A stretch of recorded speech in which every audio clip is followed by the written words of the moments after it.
Okay,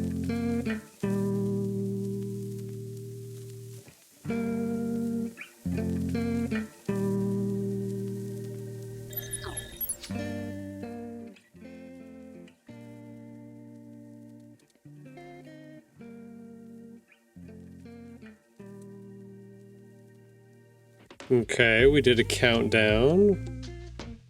Countdown to the stream, yes? Hello, Ghost Guy, good morning. Welcome in, everybody. Welcome to another Monday stream here. Good morning.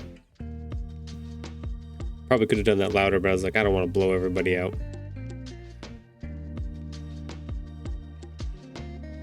It's Monday. Yes, thank you. I'm glad somebody went for it. Somebody realized it. Good morning, Vietnam. Yeah.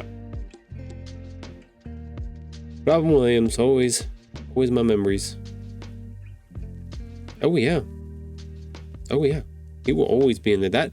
That's the funny thing about like Robin Williams is that you will always remember his voice, the characters that he did, Mrs. Doubtfire, hello, like the iconicness of the stuff that he did, just baked into my memory forever.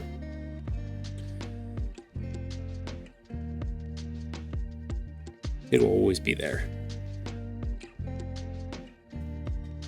Also, I'm not above throwing in some pop references from the 90s as well, every once in a while when either the wording pops up just right or I remember something silly that I gotta throw in.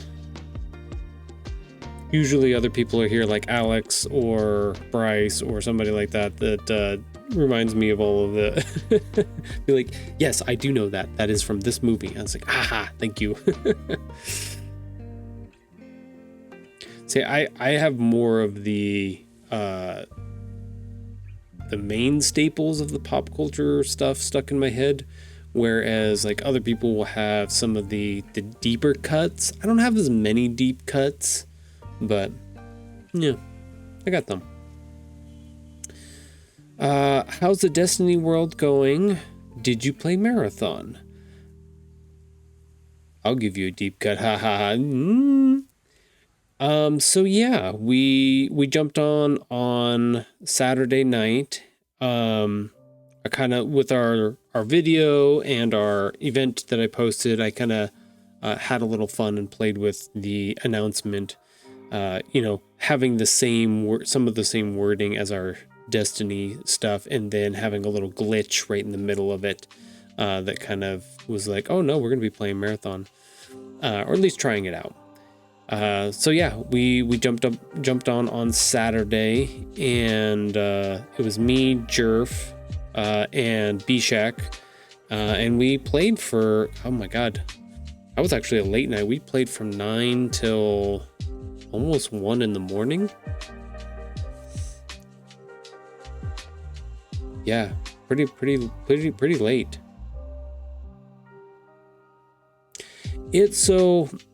That's the interesting part about it, Sonny, is that it has the classic Destiny, Halo, Bungie mechanics for like shooting guns, movement, like all of those things getting into the actual playing of the game. It all feels very familiar, very similar, very clean, very...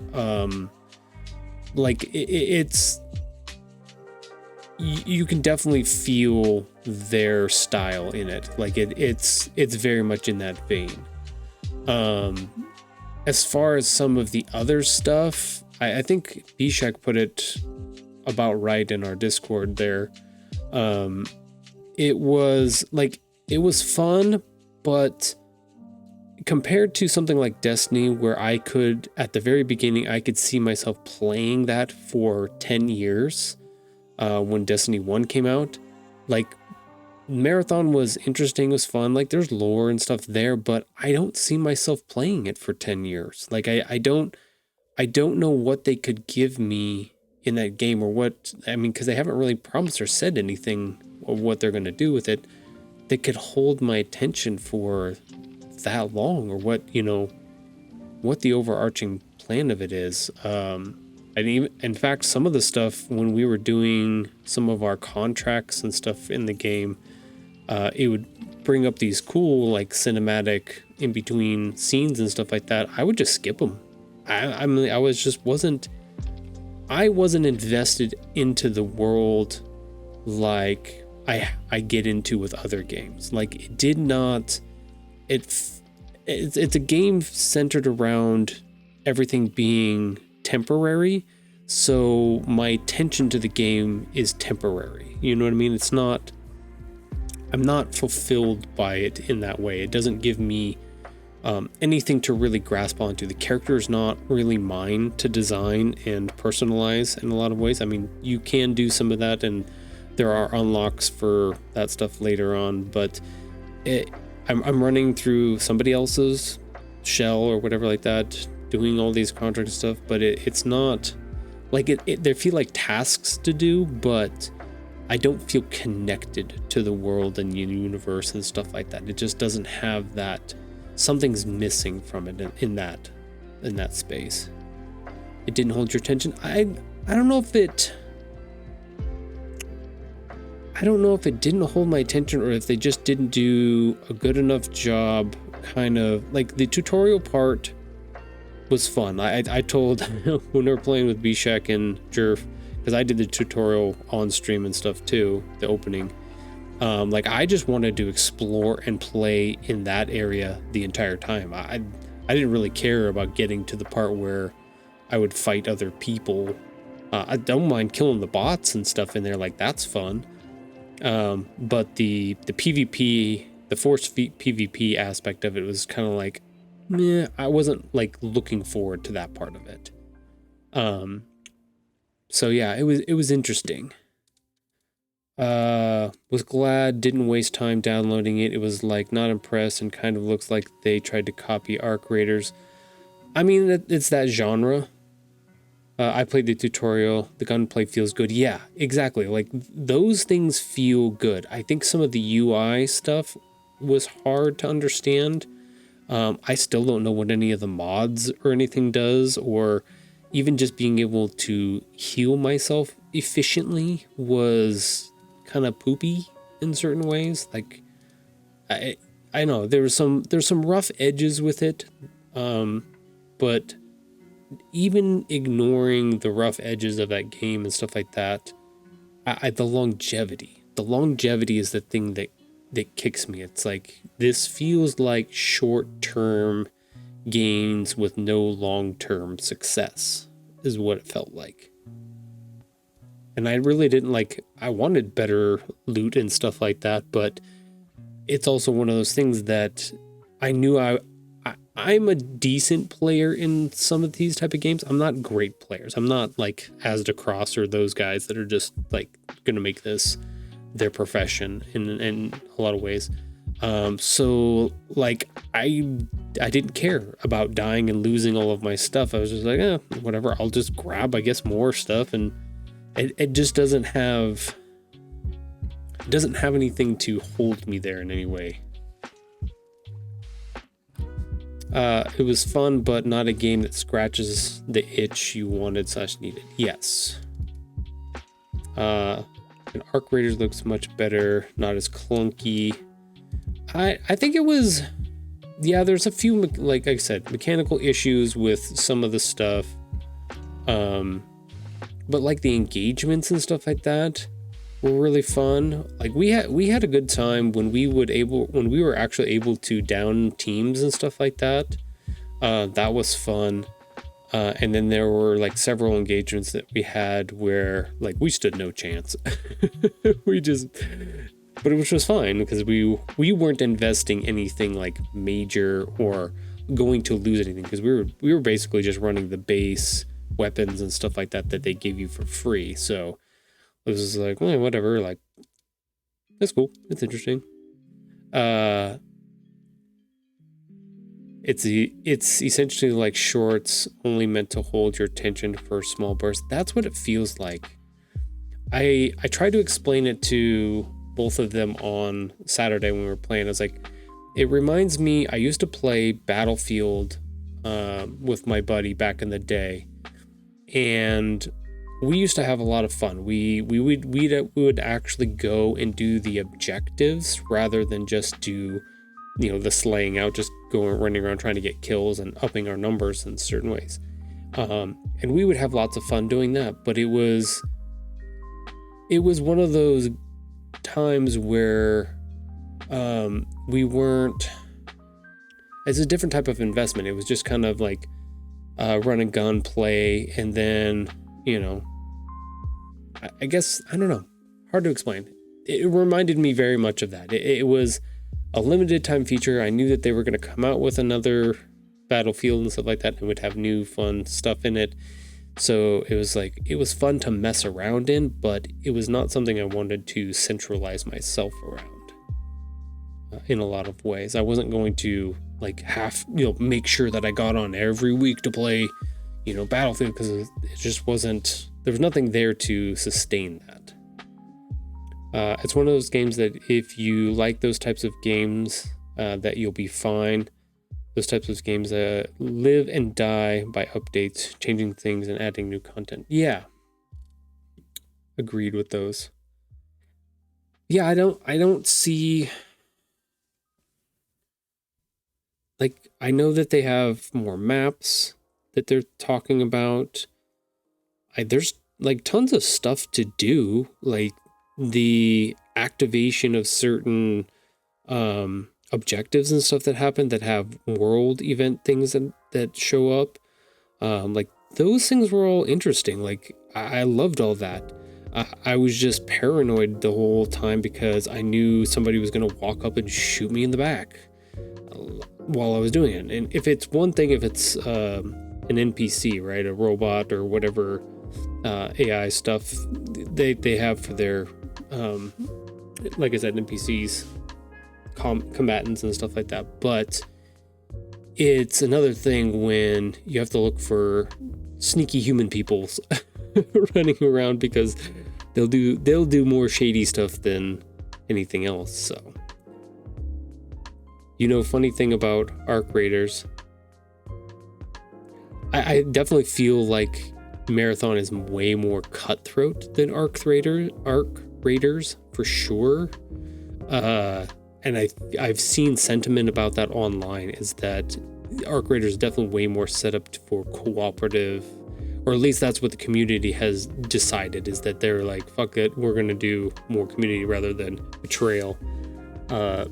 And Marathon feels more like shoot first, ask questions later.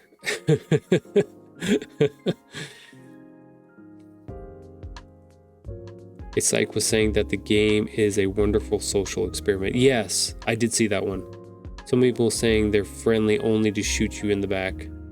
Yeah, and that's what I was saying, is Marathon feels the opposite. You shoot first and then ask those questions later. It's not, you're not sitting there trying to get somebody's attention and be friendly, it's you go for, I think Azercross was talking about at one point, because there is one class where you can run around and just loot stuff, and he basically just called them loot pinatas is what it was. He said, I'll shoot him every time I see him. I don't even care. I'll just track him down, which is the risk reward of that class. But at the same time, it's fuck, man.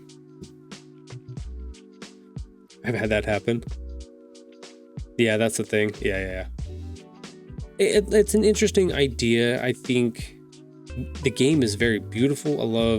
It gives me very much Destiny 1 vibes with all of the atmospheric stuff. Just all around, that vibe of wanting it to be this really cool, interesting setup and vibe and everything else like that. I feel like they nailed that kind of stuff, but I don't know what the model is for this game, like I said, long term. I don't. It feels like it doesn't. I don't want to say it feels like a smash and grab kind of thing, because it's almost too polished to be a smash and grab, and there's too many like small intricacies that they've added that they really thought and put time into. So I don't think it's that, but yeah, so something inside of me, and I don't know how to put my finger on it, what it is, that just tells me that a lifespan of a year, maybe 2. I don't know. It's just weird. There are no morals, because could this person really be friendly or shoot first, ask questions later? Yes. Yeah. Well, and that's what these games are based around, right? That makes a whole lot of sense. And it depends on your audience and their expectation and want and need, whether or not they decide to be friendly or not be friendly. So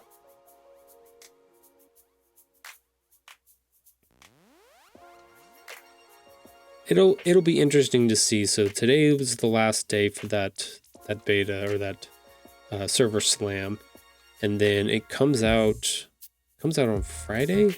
I forget which day it comes out. No, it comes out on Wednesday. Today's the 2nd.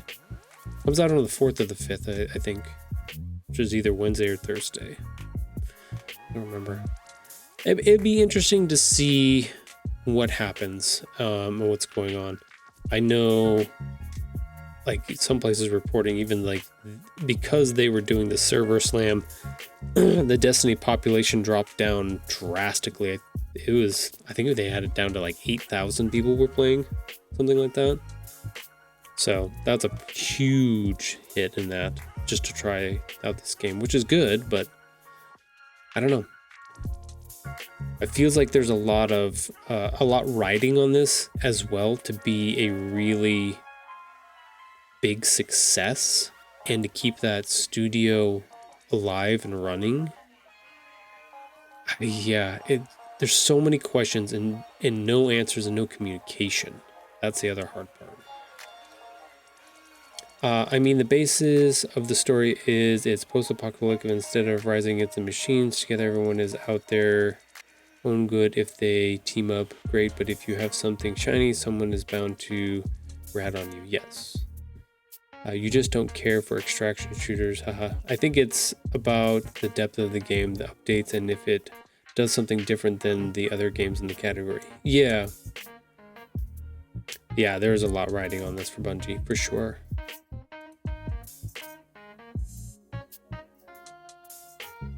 I didn't mind the extraction aspect of it. Like, when we got into doing the contracts, those were interesting, like actually completing objectives. Like, there was one where we had to go to one specific map. We had to go to a location on that map, try to work our way to that location, through bots and through players, because it would spawn you at different locations on the map every time you would spawn in. So you'd have to work your way to the objective, try to complete the thing that it was asking you to do, while defending yourself against the NPC bots. And if there was other teams that were coming to do the same thing, you would have to defend against them trying to make an incursion into that space. And because, like, if you have a contract that says loot boxes and pick up these, I think it was like fuel rods or something like that, and there are a limited amount of them, so it's either you get them or the team that is also doing that contract, they try to come in and get them, kind of thing. So it was interesting to say. And then having to get to the point and hold the extraction. That part wasn't like horribly hard. That one was not too bad. So I don't know. It's an interesting blend, an interesting mix. It definitely, by the end of the night, because we were winding down probably 11 o'clock, and we had 11:30 or so, and we had one contract for all three of us, and Jerf was able to get his done, and then we had to go back into the map, and I got mine done, and we were trying to get Bishak the last piece that he needed for that, and that run didn't work, so we had to go in and do another one, and then we got wiped on that run, so we had to go back in again, and we picked up the materials, and then we were trying to extract, and we got wiped, so then we had to do, like, it was that same feeling that we've gotten with Destiny, where we're like, one more, come on, let's go, one more, we got this, and, like, I had that sense of fun that came over me and being like, oh, I'm into this. Like, I want to get this thing done and completed and have that feeling that I was able to accomplish that, which is good, which means that there is a strong feeling of accomplishment and reward for that accomplishment, which is good. But like I said, I don't know how long that sense of accomplishment is going to last, because at some point I would assume we're going to run out of contracts, or if they just repeat at some point, then we're just doing the same thing. But I also have no aspirations of getting so high in my levels that then I'm playing with uber sweats either. I don't know how I feel about it. I'm still kind of on the fence. Yeah, the free kits were nice. Those were super helpful, because you could load in with a few of those things and not have to worry about losing them, because it's just basic stuff. Did you like the movement? I think I'm used to playing, since I've been playing Destiny for 11 years now, whatever. I knew that this wasn't going to move like that. I knew it was going to be very much, that's why I kept like going back to like Battlefield, like a very grounded style of like movement, making sure that you're not running through, like we had a couple of times where we were running through these big open areas. I'm like, this feels awful, guys. We should not be running through these big open marsh area. This is a dumb idea. Like, I understood what was going on, so like the movement didn't feel bad in any way. But I also watched a bunch of Azracross playing for the 2 days before that as well, so I knew it was it's not like Destiny where you can sit there and just like tank shots and stuff like that. You have to shoot, and if you get hit once or twice, like, you need to bug out, like you need to go heal, do some stuff. It's just a whole different style of it, which is pretty cool. And Jerf was there with us, so if you don't know, Jerf is my son, and he played Arc Raiders and several of the other games like that, so like he had an understanding of how to loot, how to move, how to, like, do certain things, which was nice. So it was a good combination of all of us. Like, we didn't have any of us that just kind of like ran off and went and did stuff, and we played very tight together. We had a couple really cool and funny moments where like both Bishek and Jerf got downed at one point, and I'm like down a stairway, like a double stairway, and I'm like, oh, just crawl down the stairs, and luckily the other team didn't push up on them and take care of them, but they both crawled down to the bottom of the stairs. So eventually the other team was just like, oh, let's go find those dudes, and they came down, and I just, because they were in a tight little stairwell, I just mowed them all down, and then revived everybody. But so like there were cool moments that happened that were fun and interesting, but it would be interesting to see what their process is to link people together on maps, whether or not there's some kind of matchmaking that puts equally skilled. I think that's kind of the problem we've had with trials in Destiny, and even comp in Destiny, that those PvP modes, is that if I'm a decent player, but I'm playing street basketball, I'm not going up. I don't want to go up against an NBA team. You know what I mean? Like that doesn't work in any way. You're getting dunked on by, the Olympic basketball team, which is literally just an all-star team of every good player ever. But I don't mind going against like equally skilled players. Like that's always been my gripe about PvP, was that I want to face off against a team and we both potentially have the opportunity to win against each other. But if I'm going against a team that's already kitted out with purple weapons and gold weapons and everything else and mods and shields, it's like there's no competition there. It's just we're gonna get mowed down. So I'm interested to see, like Bishak said in our Discord, how this rolls out, how people attack the game, and once they find out more information about how all these systems work, then some of these questions might make more sense in the long run too. So let's see. Ooh, don't scroll too far. Is there crafting? No crafting in the game. You can put mods and stuff on your weapons and your gear and on your person. Hit twice and run. No, we lock in. No, you die. It's fast. The TTK is fast. Especially if you're not running like shields or anything like that, which the basic kit doesn't give you shields.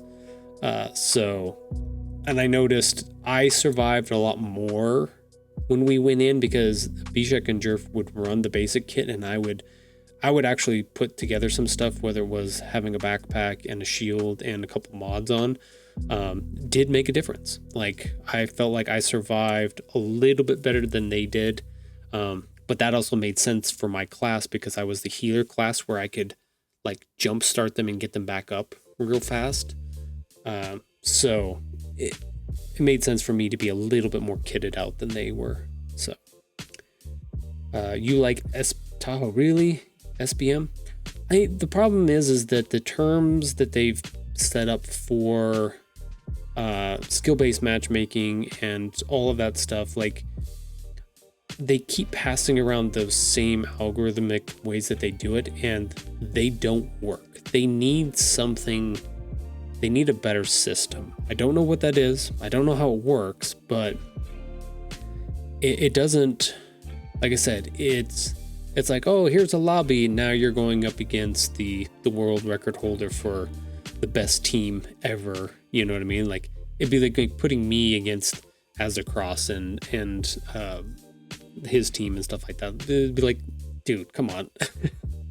That's not gonna, you might as well just like plant us in the ground. With Arc Raiders, they have a system where the more PvP you are, the more into PvP lobbies you get into. So you go 8 to 10 rounds being passive, you get matched with more friendly lobbies. I'm more with the aggressive based matchmaking or loot based matchmaking, but skill based, ugh.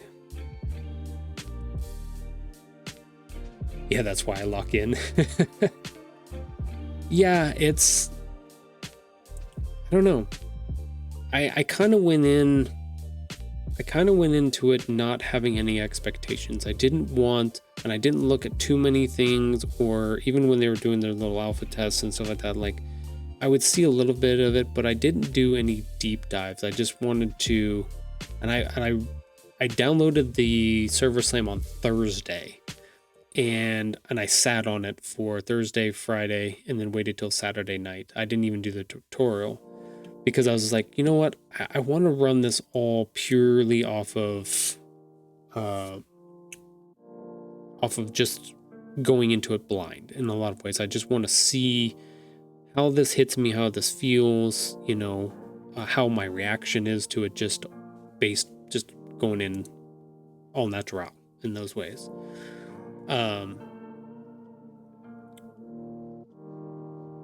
that's basically what I did. And besides watching them play and I wanted a little bit of knowledge going in about how some of the systems works. And even then, I didn't know how to use my alt for like half of the night, I just was like, I don't know what I'm supposed to be doing here. And that's a problem with like tooltips and UI and stuff like that, just not doing a good enough job explaining some of that. Which, that can be changed and updated at some point. But yeah, that was the learning curve for that was a little steep, I felt. Skill-based is just blah. Yeah, no, I agree with you. I don't know how to make those systems feel better in a lot of ways. I'm not a fan of. I'm okay with skill-based games for the first 10 games when you're trying to get your bearings and figure out the game, but after that, I kind of get annoyed with it. Well, I think that's the interesting part about kind of what they've set up with Marathon is that they're going to have higher end lobbies that you can opt into. And this wasn't in the server slam because some of those features were reserved for the release of the full game. And they also didn't have all of the operators out either, the shells. So if they are going to split the pool and have like base pool for everybody that wants to play around in it, and then they're going to have a competitive pool that these people can go and get all kinds of high-end loot and stuff like that makes sense, and that's interesting. But I wonder if then the crossover, so if you get high-end stuff from the higher level matchmaking stuff, but then if you're just going to go into the lower end just to shit on people and ruin their day, like that just doesn't seem fun at all. Yeah, they're going to have a competitive pool with ranks and stuff. They're going to have ranks. Yeah. At least that's the idea at the moment. Yes, they're going to have ranked play at some point.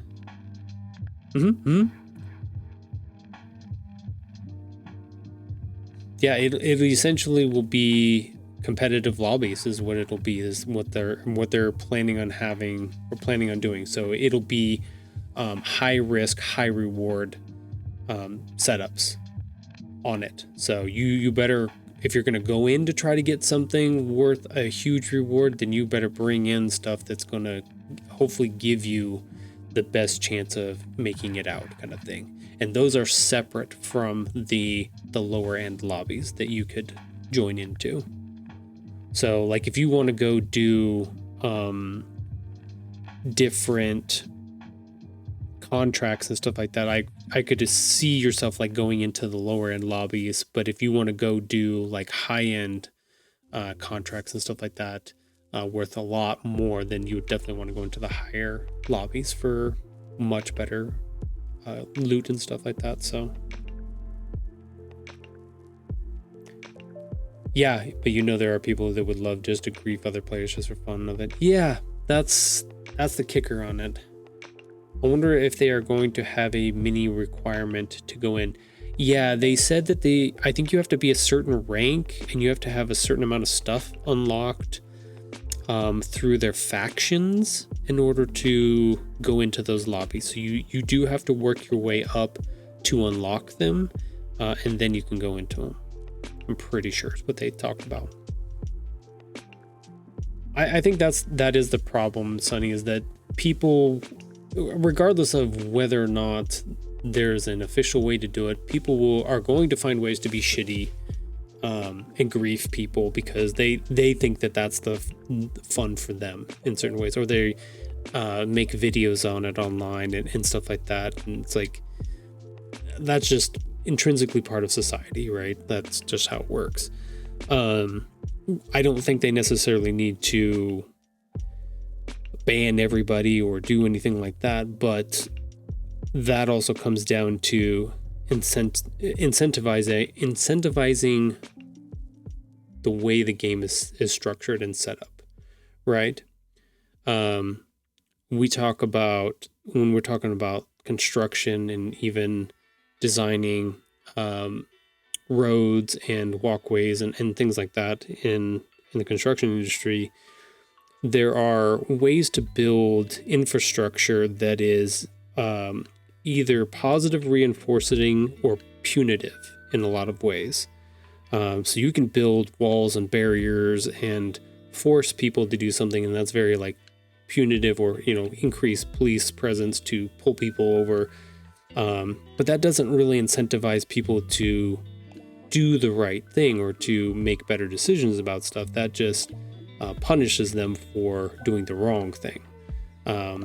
So it's a mindset kind of thing. You're possibly going to have a better system and outcome if you incentivize the right kind of decision making for your game or your systems and stuff like that, rather than just trying to shit on everybody who doesn't do it correct the way you had put it together. So I don't know. Well, I'm talking about minimum loot requirement. I don't know what the minimum is. Like, they have to bring in 10k worth of... No, I don't think that's it. I think it just has to do with... I don't think it has to do with bringing in any type of loot at all. I think it has to do with your rank requirements and probably your faction upgrades that you have. I think that is what the requirement is for those. I think you're seriously at a huge disadvantage if you don't bring in bigger, badder loot stuff, because you're gonna get shit on by lots of different things. Like, if you're not bringing in purple or gold shields into those engagements in those higher lobbies, I'm pretty sure you're gonna get melted in one shot, easily. I mean, what could they do? Can't blame them for doing stuff like that. They're essentially playing the game their own way. Yeah, no, but that's the thing, is like, people get to play their stuff the way they want to play, but it's one of those things where if everybody sees that being shitty works, then you're going to end up with a shitty game, because or a game that dies very, very quickly, because everybody's it's kind of like cheaters, right? Everybody that has those cheats, as soon as that takes over the entire game, nobody's going to want to play anymore, and your game's going to die. So it's probably trying to find where that balance is what it's about. So, but yeah, like, if you're... The funny thing about something like that, an example like that, is like with the cheating and stuff like that, is if you go in and cheat in the game, and then everybody picks up and does the same thing, and the game eventually dies because that's the commonality that everybody has picked up on, then you've essentially shot yourself in the foot, because you've killed the thing that you were harassing in the first place, and now you don't have that thing. It's kind of a weird... You're shooting yourself in the foot is what you're doing. And you're hoping and praying that other people don't go along that same line, so that you can keep harassing the system. Well, the ranked will be kind of blah. And it's going to be interesting to see what they do with that. I'm not sure. That's what they're thinking of doing in Arc Raiders, a high stakes mode. Oh, that would be interesting. Yeah.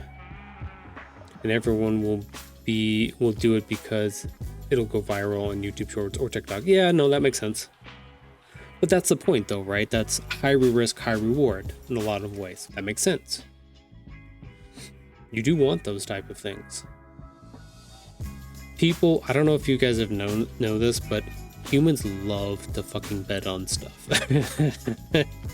They love to win, and they hate fucking losing. So, like, if they can build systems to do that, you can bet on shit or bet your own stuff.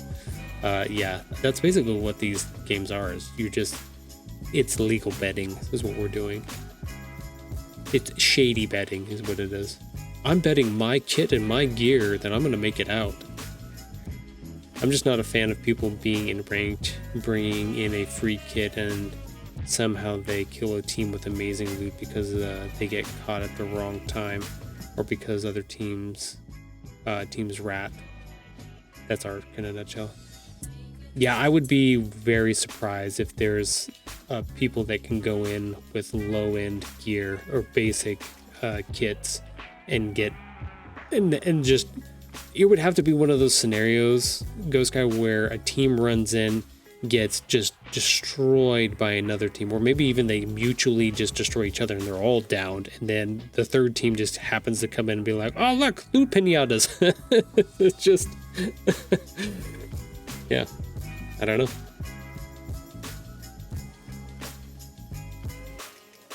Not the rank part, but yeah, just camp the extraction. And you know what, I was surprised we didn't see a lot of extraction camping.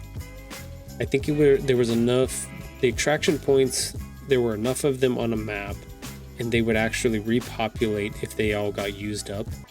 I hear you, Sora. I know you need to go outside. Hold on. Jesus, she gets really uppity sometimes about ringing my bell. Hold on, I will be right back. I heard you.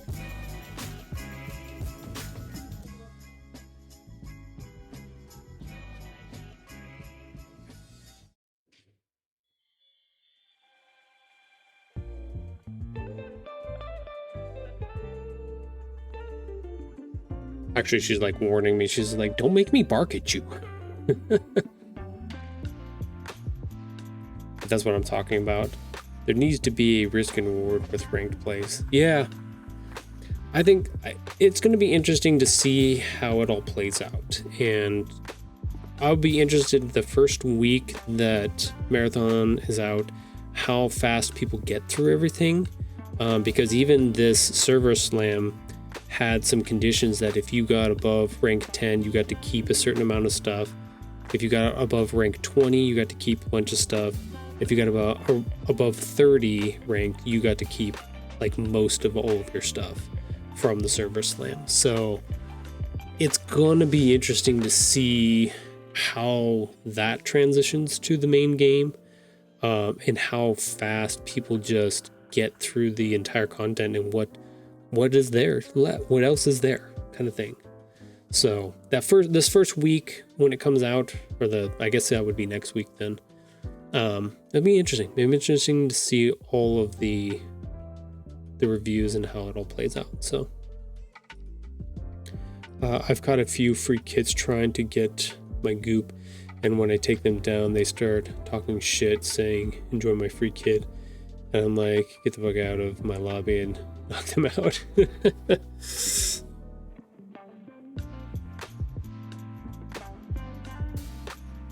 Yeah, I think with having my expectation low, and like I lost a couple, we got downed a couple times and lost some kit stuff that I was enjoying, and I was just like, oh, these are really cool. I hope I get to keep these. And then like that idea of when we did get down, be like, oh, it's gone. Yeah, like I think that was the difference. Is I'm not as worried about it. Like if the game, I know you want to try to keep your cool stuff, but the game's really not meant to that. You're supposed to lose your stuff. So I don't know. It didn't bother me as much to lose a couple cool things. I've been killed with a 50k kit, and free kit came up from behind and killed me when I'm trying to kill the queen, or trying to PvE as I call it.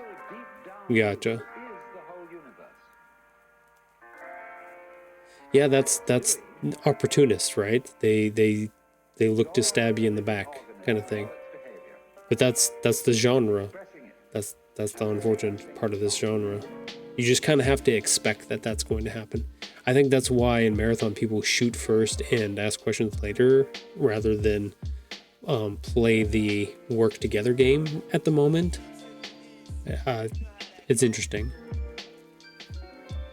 The way to not play is holding on to everything because of FOMO. Yeah, well, I've noticed that myself with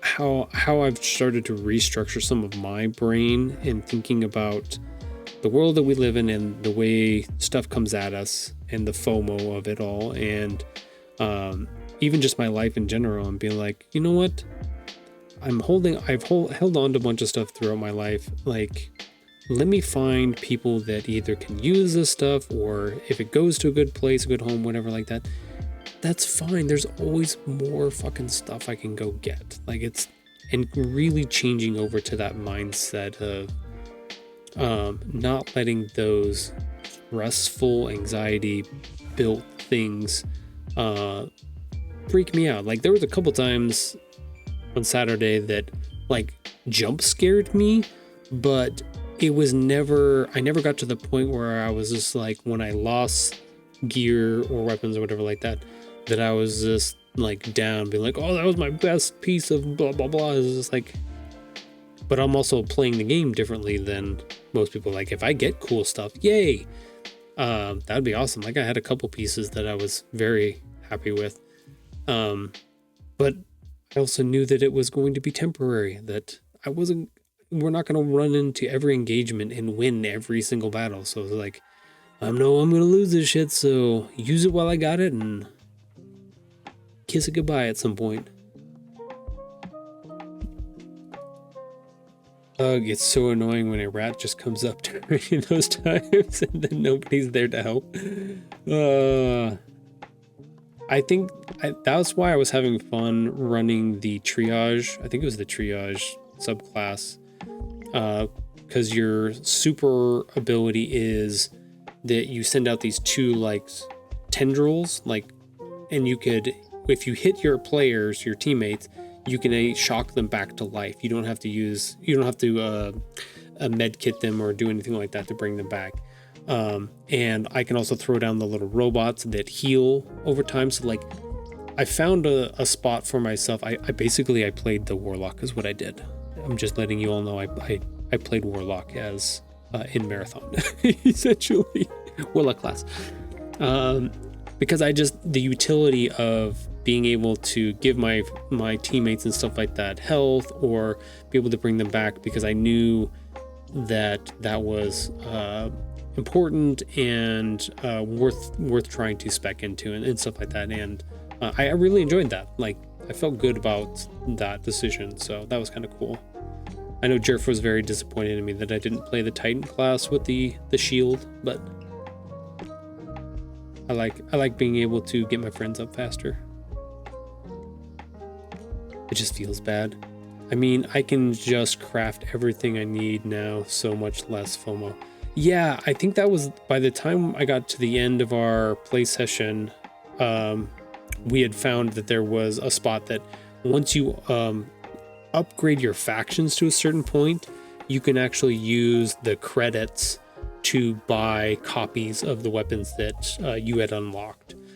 So that was nice. So like, there was a scout rifle that I enjoyed, so I was like, oh, I'll just buy one of those and put it on my kit because I enjoy that, and that's fine. It's great. So that's why I would rather have lobbies that everyone goes in with a certain amount of items, aka kit value, so that way if I die it doesn't feel as bad. No, that makes sense. I feel bad when I die to a free kit unless I have a free kit. Warlock main confirmed. Yes, I knew he was never a Titan main. I just knew I'd watched Azzacross play, and that's the class that he was running, and I know that Bishek and Jerf were gonna run different.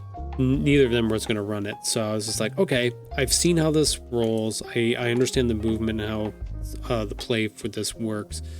Throwing out the little health robots for them and everything. It's just like, okay, I can play that role, just like I can play Warlock role in raids and stuff like we do in Destiny. So yeah, it worked fine. I was happy with being able to supply that, and it also gave me the ability, since I tend to play a little bit more ranged player, not close quarters. like with a scout rifle or assault rifle or anything like that, that gave me that utility to play back, pluck at people. They can go in, if they get downed, be able to then assist them with getting back up and stuff like that. And then going through and trying to do finishers and cleanup and stuff like that as well. So covering angles. So it was like we had a fairly, I felt like we had a good comp, and then we played to each other's strengths and stuff like that. So it was really fun. Agreed. I heard that they might add a high rollers map where you need a set amount worth of gear to get in. I don't know if it's happening or not, just what I've heard through the grapevine. Yeah, it's going to be interesting to see how these games kind of evolve and change over time, and how they are able to keep their populations together and stuff like that, and keep that interest high. Yeah, that's my 2 cents on it. I know that's not art related for the day or anything like that, but good conversations about games and fun and interesting stuff, those are also worth it too. So gotta make sure to take breaks and stuff, do different things. Maybe we should add an anime hour on during one of our episodes, or do a segment or something like that. Maybe we should do that. That'd be fun. All right, we are getting down to 2 minutes before our first break time here. We talked about marathon for an hour. Woo! I'd always be ahead because I'm usually on top of my anime. Lol.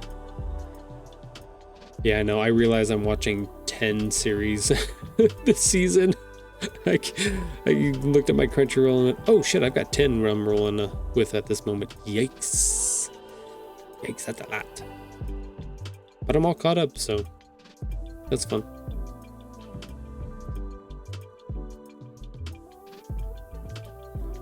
Don't worry, I do have more work stuff to do for the next couple hours, so I do need to get onto that because I've got a little bit of a busy schedule this week. I gotta go get some blood drawn so that I can go to my yearly doctor's appointment, and she can tell me what things I need to work on. I've got some other appointments that are going on. I have to remember exactly what they are. Beep. Oh yeah, we got birthday parties and all kinds of other not competitions. What is that? It's a gallery. Oh no, not a gallery, but a little thing I want to put together. So yeah, but we're gonna work on. We're gonna get some artwork done here. No more video game talk. We're done with that for the day. Shoot, all done. But yeah, let's switch over to our live cam. Oh look, there's Sora right there at the bottom of the screen. She's just barely peeking her head out. Why is that all moved in a weird spot? I'll have to fix that. But yeah, stick around. We're gonna pause everything, and then when we come back after the break, then we'll keep going. So stick around, and we'll see you in a few minutes.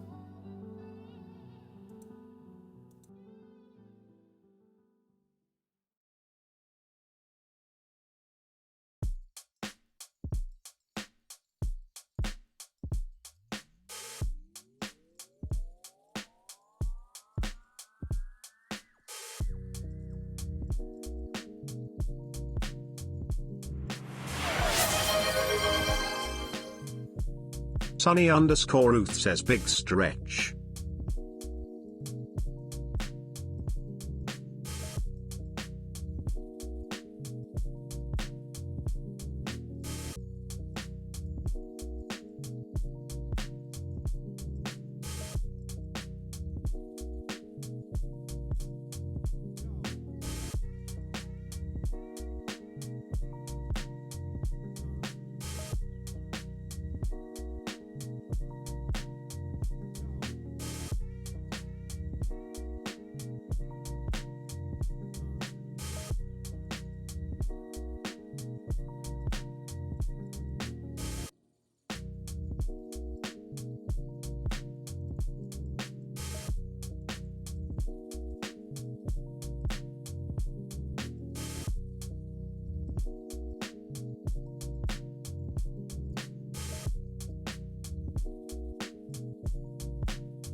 All right. We are back. Oh, Zora's off on an adventure now.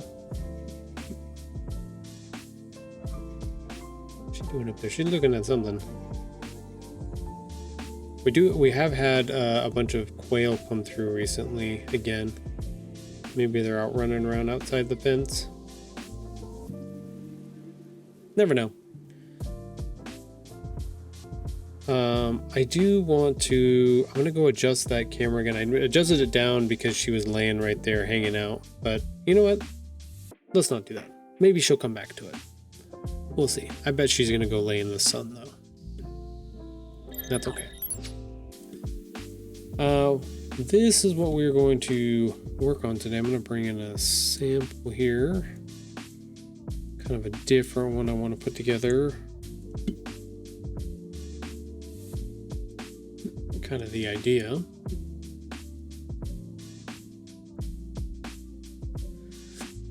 But yeah, so I'm gonna work on some. What I've got going on is I'm trying to figure it out.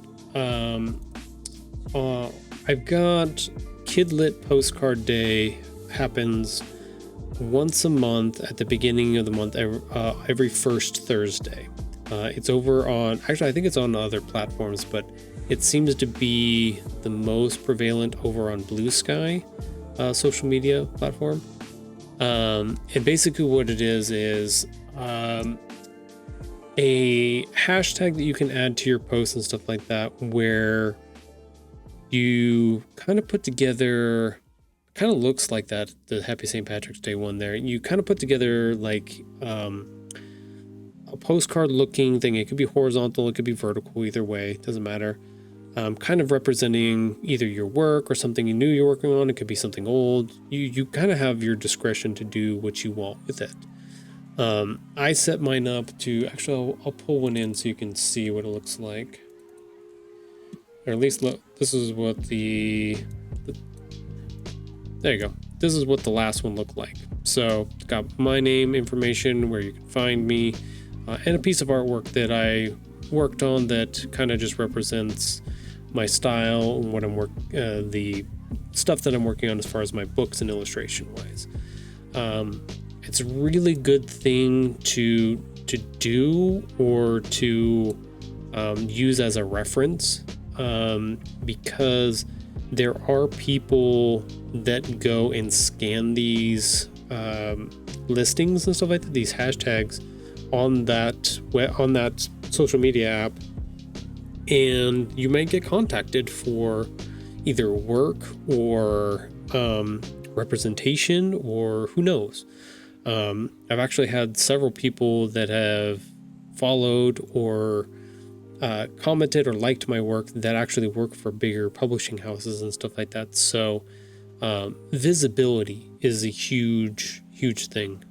We talked a lot about that on Sunday at our Sierra Arts meeting and stuff like that, when we were talking about traditional publishing and self-publishing, and visibility is a major thing for either one of those systems. And either, because like traditional publishing, they bring a set of audience in that they're trying to sell to, whereas like self-publishing, you're trying to build the audience yourself. In a lot of aspects, you do have to work hard for both of them in different ways, but that's like the stripped down version of what that means. So being able to have people see your work, recognize your work, reference your work, or have a way to be able to contact you is very valuable, I think, in a lot of senses. So I try to make sure to do my Kidlit postcard day every first Thursday of the month. And I have been slowly growing because of it. More people have definitely been seeing my work and enjoying it and stuff like that, which is cool, which is really good. It also is a good spot that if you are if you are an author, like you just write kids books and you are looking for an illustrator, that is a whole reference sheet of people that, and they'll post on their post as well, like looking for new work or accepting submissions and stuff like that. So the options, the opportunities are there for this setup. So it's worth doing. It's worth sitting down like I'm going to do today and trying to put together a little graphic and make it really, really work. So that's the idea. That's what we got going on. I think I'm definitely going to put together a little St. Patty's one because we have St. Patrick's Day coming up this month. FYI, we are in March. Hello, welcome to March 2nd. If you missed that, now you know. So we're going to play with some of that today. Let's go get rid of...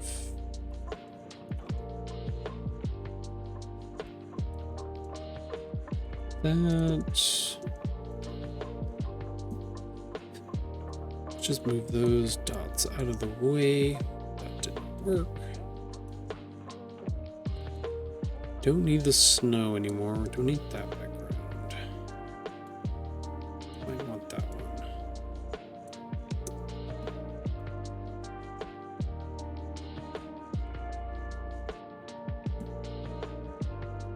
one. Actually, you know what? Let's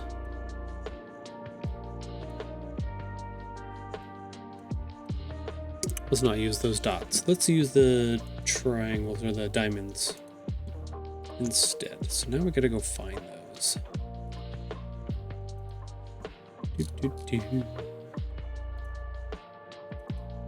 Let's go in here.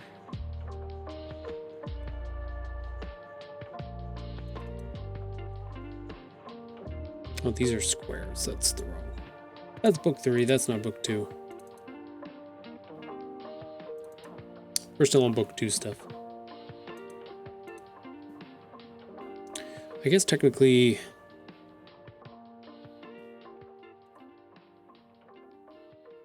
no, let's do these.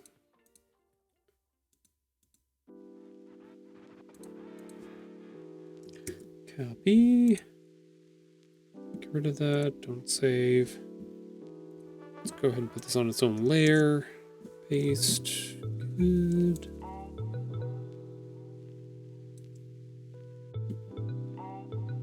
Let's group those together so we can center it. Perfect. Alright, so now let's change up our colors a little bit here. I kind of like the way I've got that one set up.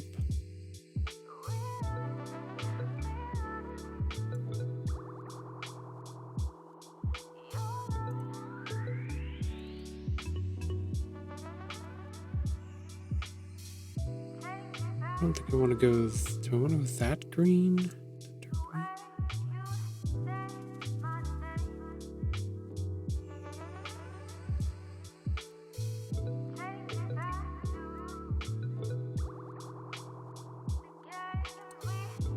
Let's just grab these colors and see what happens.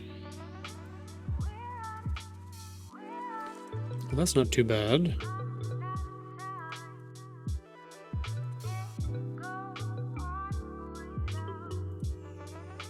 Okay, so that's the normal colors there. Let's increase too much yellow.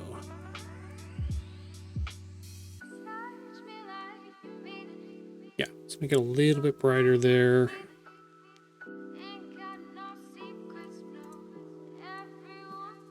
A little bit more vibrant.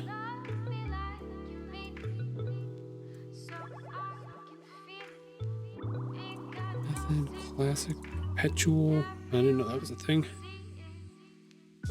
Let's go back to 0. Go 45. Nope, that's the wrong way. Positive 45?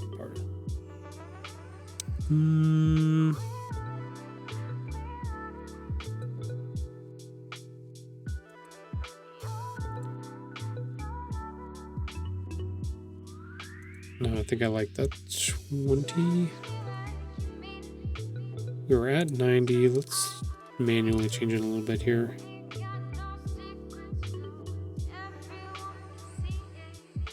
Yeah, let's go something like that.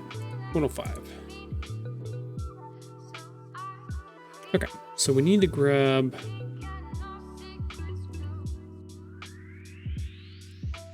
let's not use the new character quite yet.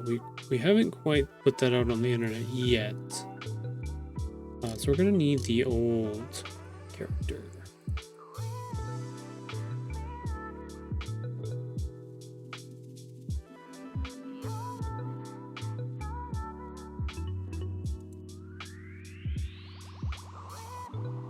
Okay.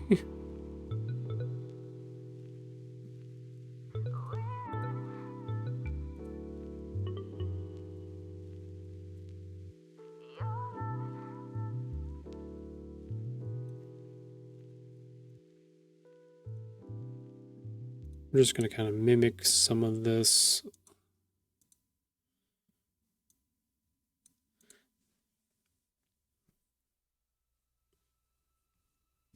Mimic it a little bit. Not a lot of it, but a little bit.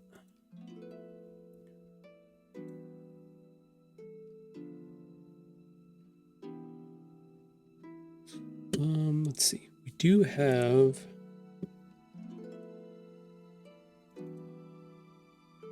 This is the nice part about having done a couple books already, is that I'm like, oh, where do I have coins? I was like, oh yeah, I made coins at one point for book 2, so I can just go snag those and use those for different things. Always nice to have. Little assets already built.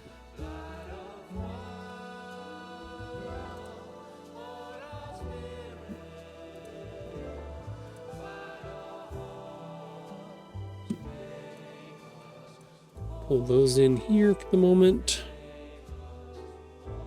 We're definitely going to need a character. Let's just grab our base character out of here.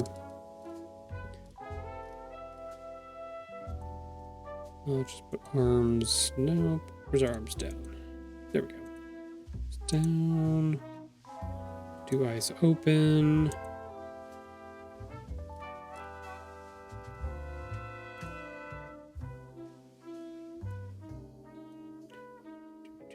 Get body. There we go. Should have everything now. Select all. Copy. Paste. New layer.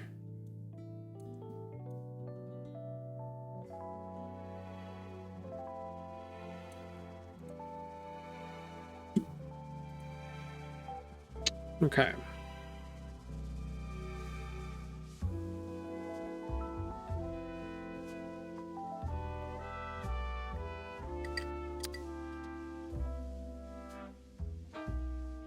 Oop, looks like our chat has disconnected. All right, it's back now. That was weird.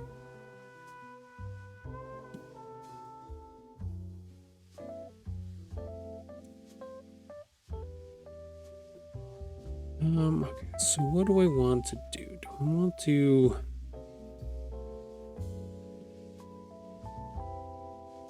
Do I want to copy all of that? Do I just want to reference some of it?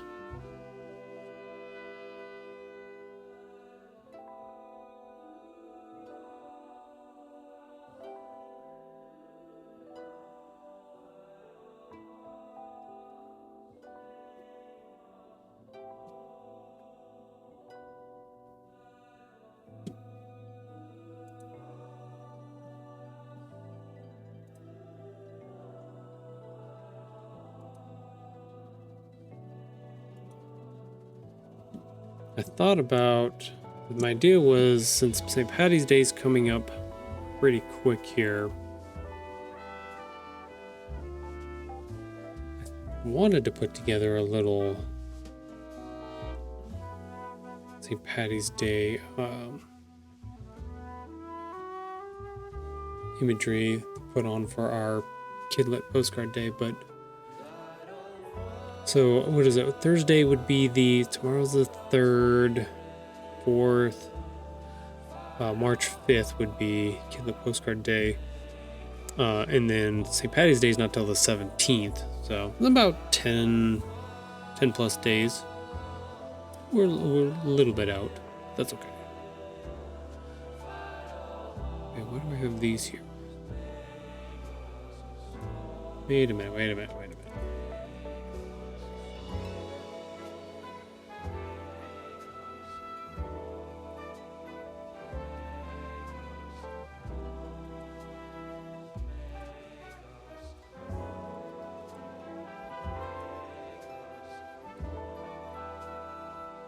Did I not? I don't think I did those right.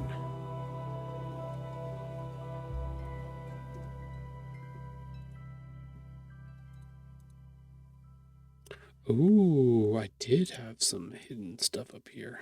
Luckily, they ended up being the same color as the character.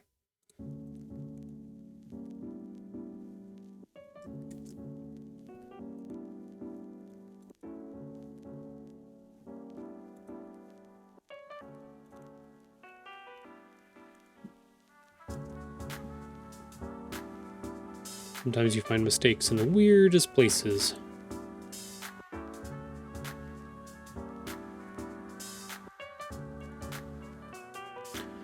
I don't want to copy this exactly, but I want to use it as a reference since I put it together on Canva. That's kind of the idea.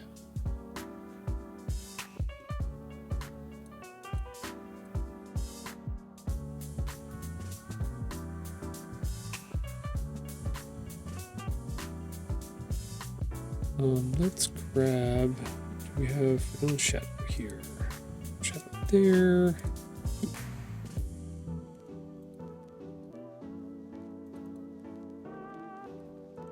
Let's grab shadow.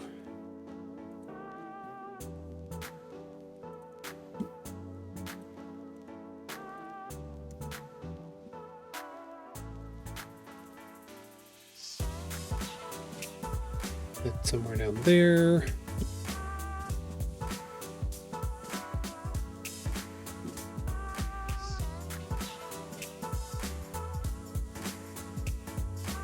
If the music gets too loud at some point, please let me know. I'll turn it down.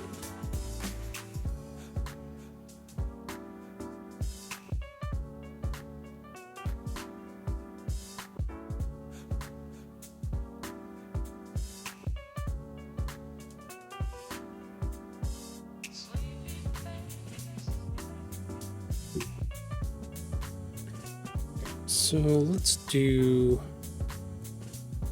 play with this a little bit here.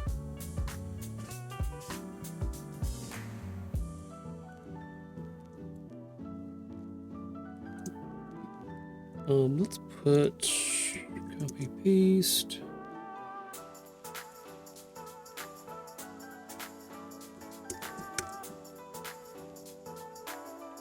Put a couple little feet on it here.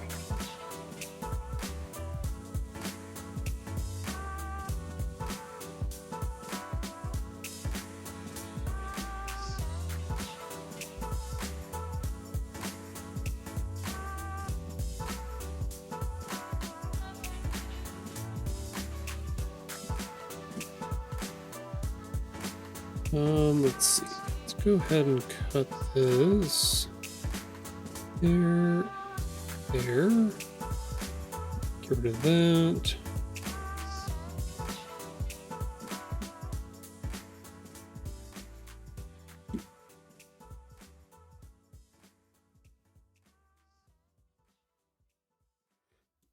That looks weird. Why does it look off? Oh, it's right.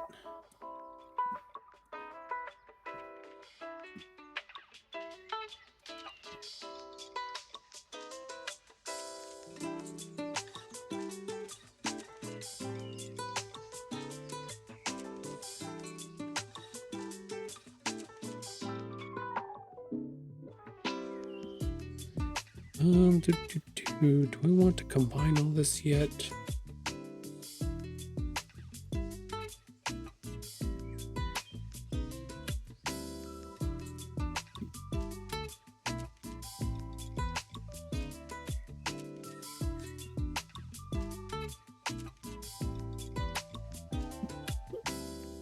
wonder if I can change the color of these to goldish color.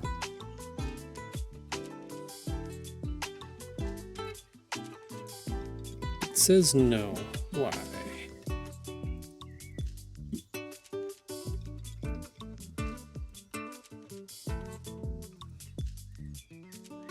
Okay, we ran into this problem last time. We're gonna go ahead and save that. I'm gonna reopen it and see if it fixes it.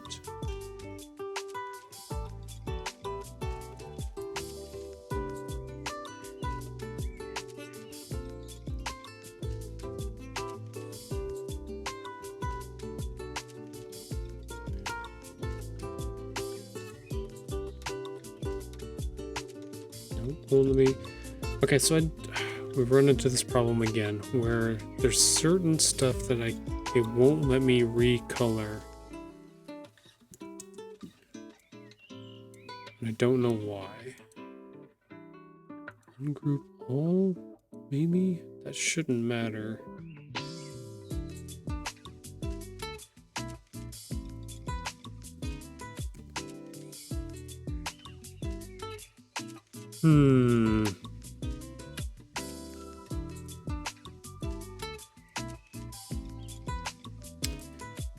Something's broken. It won't let me recolor the artwork.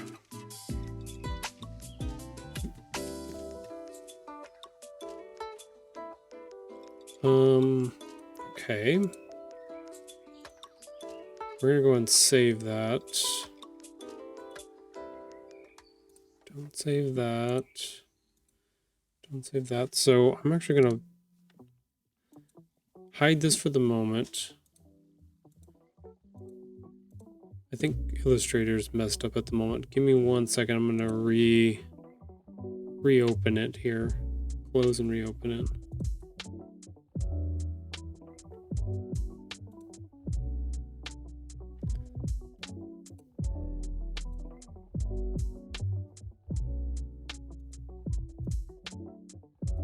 I'm gonna reset that. Make sure it was working correctly.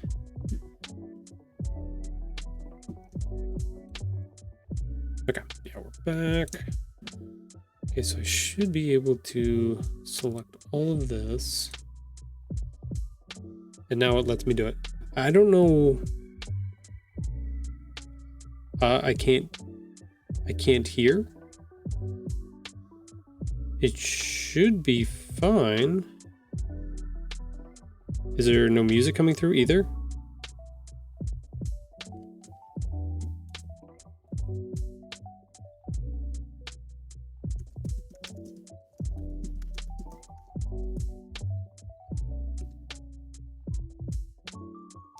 We might be dealing with more technical issues than I realize here. Hold on. Please hold.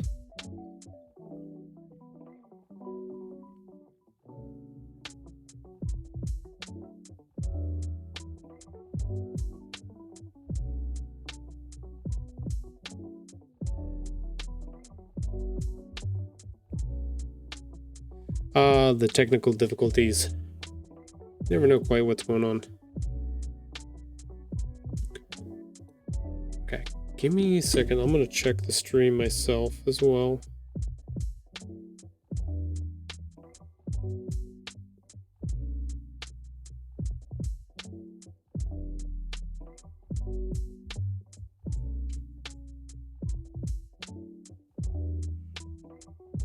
Okay, it should be working. Yeah, I'm getting sound on my side, so it is streaming correctly. I don't know what's up, Sunny. You might have to reset. May have to close your application and reopen it. Okay, there we go. Recolor artwork. Now we can move some stuff.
There we go.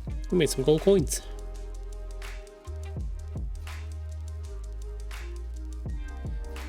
Easy peasy.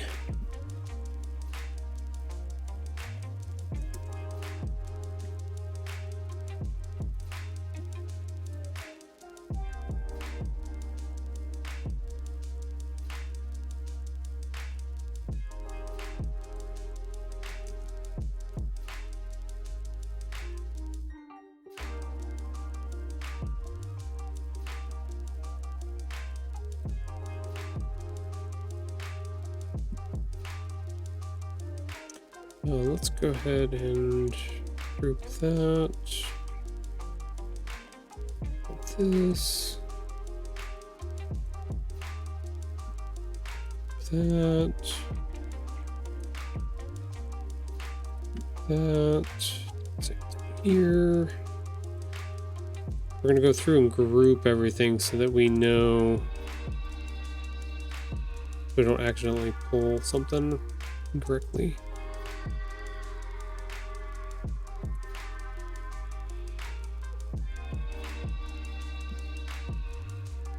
Okay, so now we can move all of these around independently of each other. Get rid of this. Copy, paste. If I want to move that stack, move this stack, then I can do that. Same thing here.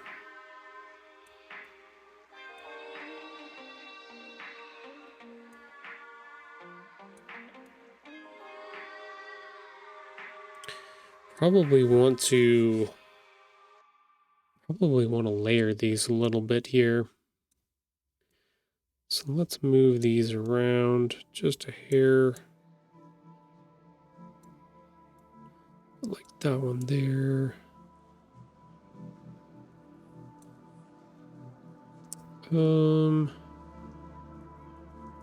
Yeah, it's fine.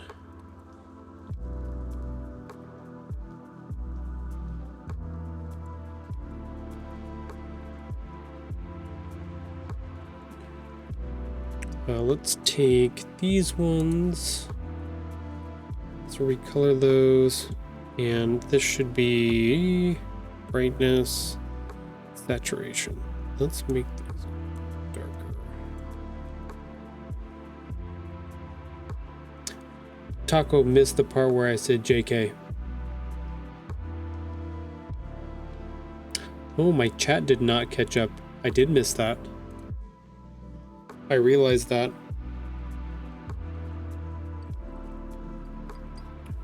I missed it.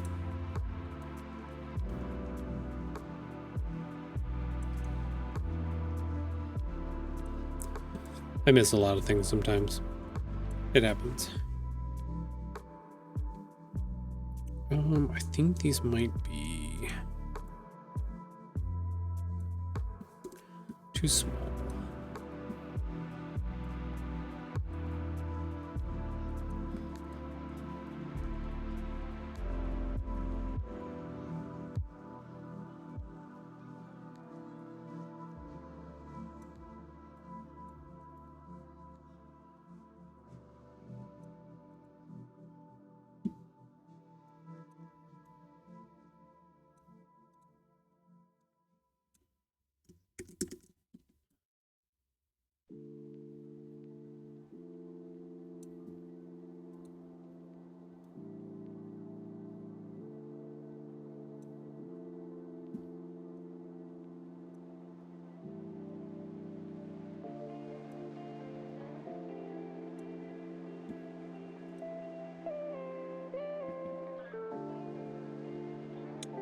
Let's move that in a little bit. Let's move these three in just a little bit too. There we go. Centralize that just a little bit better.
You know what? I might take the face off of that one.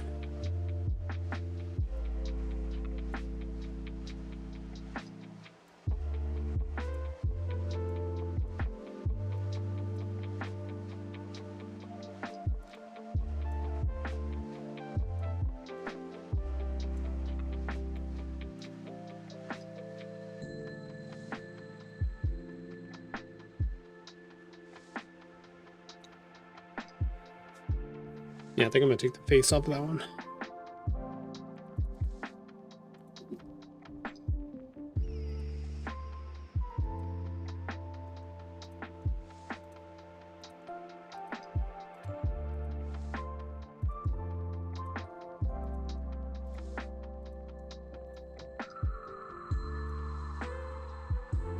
Okay.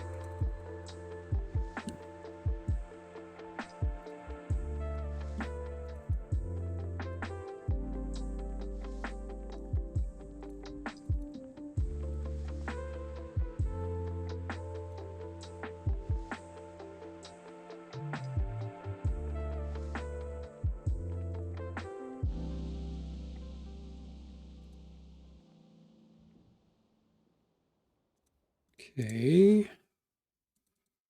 One in his hand. Wait, why do we have this random sparkle?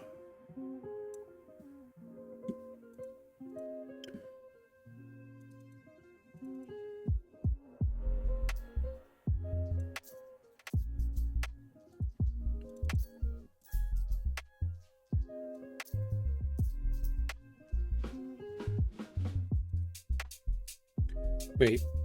Oh, these are not. I realize what's happened now. Copy.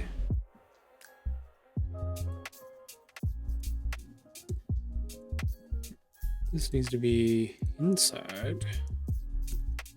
Paste.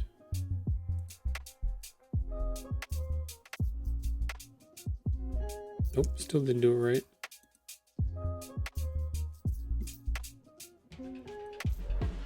There we go. Now this one needs to be inside. Paste. Oop. Yeah, I don't like that.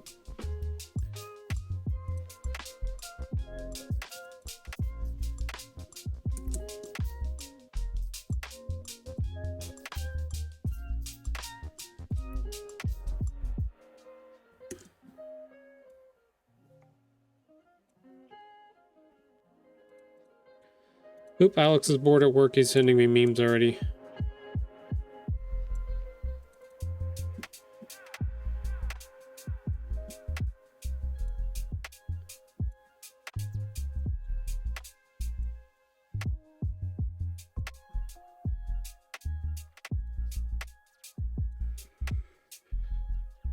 All right.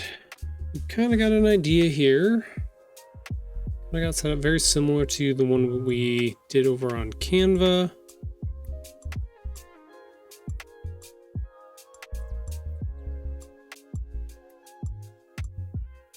I'll definitely put some more details into our pot and stuff here at some point.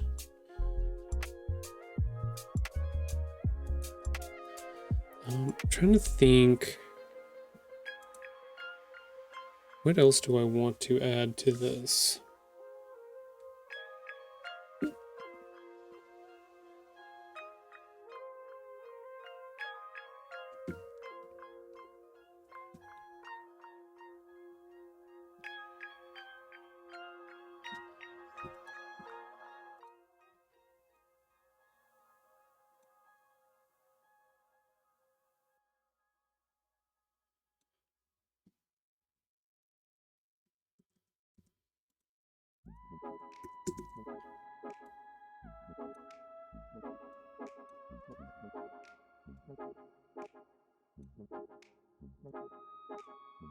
Come on. Sheesh. I almost think I need to buy a new mouse because this one just kind of sucked. It has not survived the punishments that I've put it through.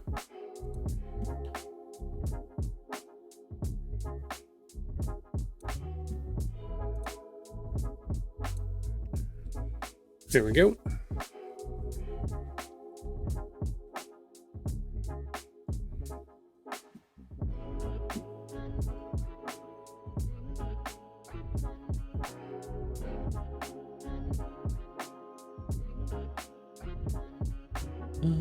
Let's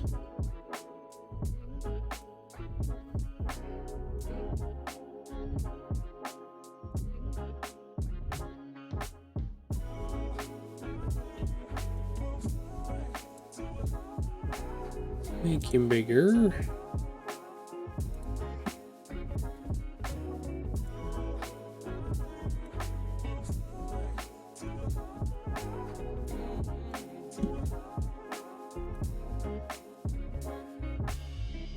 There we go.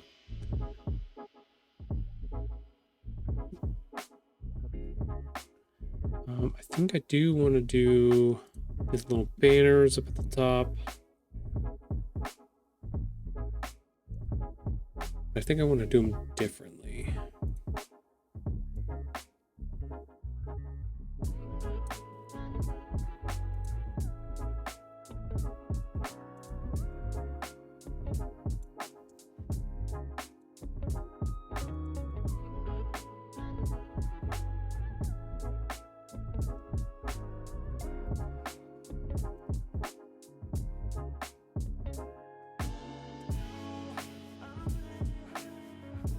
Yeah, I want to do these differently, so let's go ahead and make that one white. Let's go ahead and do another square here.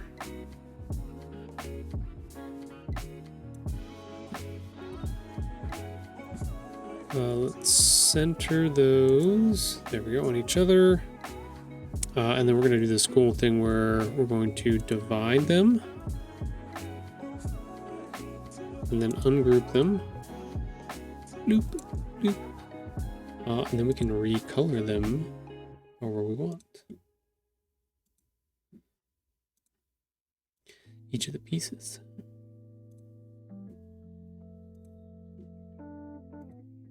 Bam! Look at that.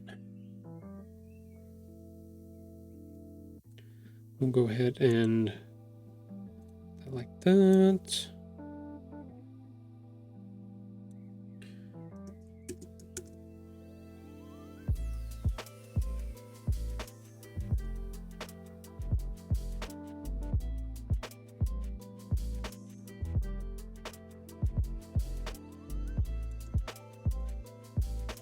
Let's go ahead and put one more.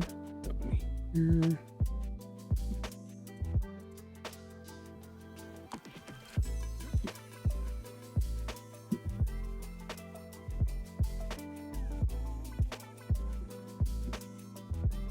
So we're gonna make little shamrocks of sorts, which is basically just 3 hearts together. I don't think we have a heart shape here.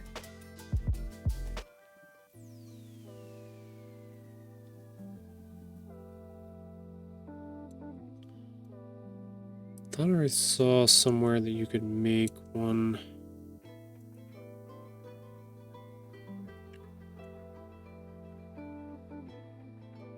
I swear to God, Vern helped us with this last time.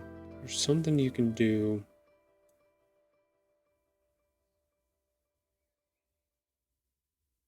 I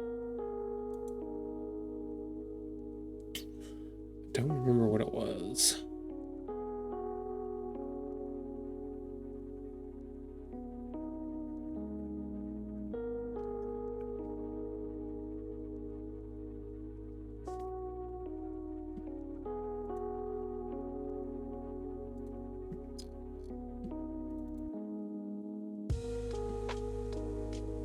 We'll just take one of ours here.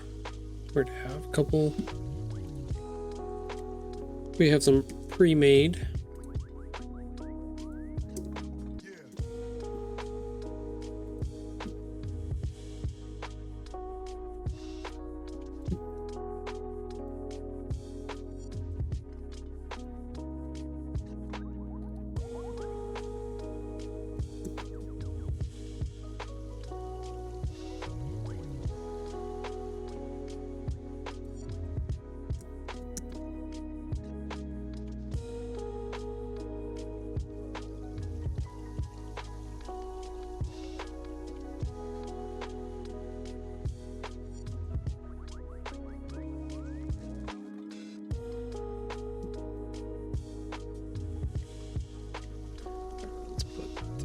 So you know what? Let's just do copy, paste, dead, and let's reflect that across.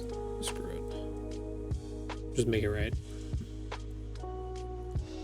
Then we'll put this bad boy in like that. And that gives us just enough room.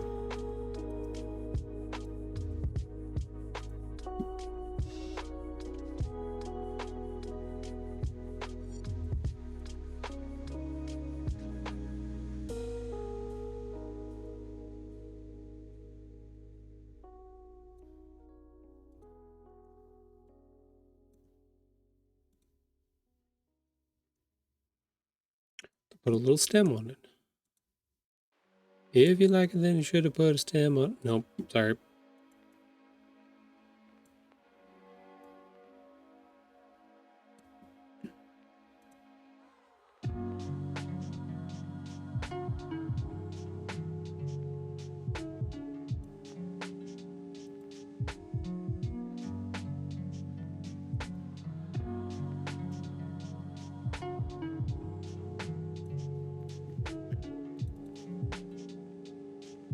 I mean, something like that. What does our example look like? They blend theirs together way more.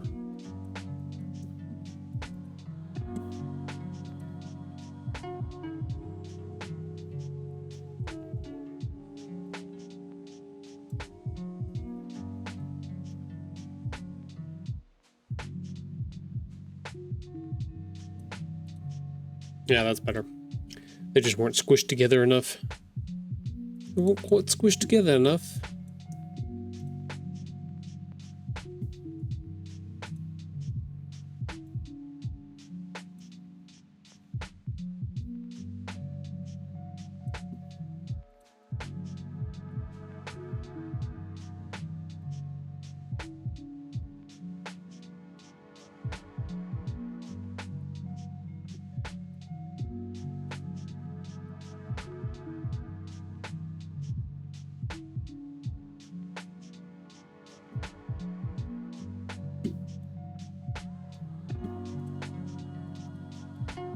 Let's go ahead and round.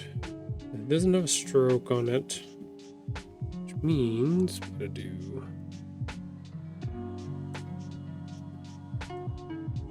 Let's do all of them. There we go.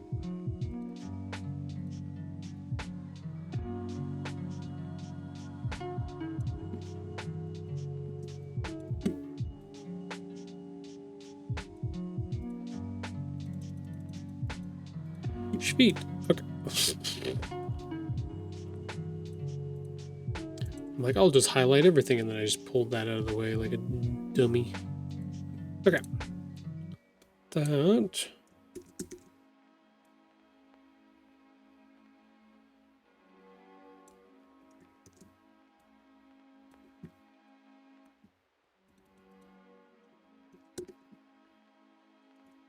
Nope.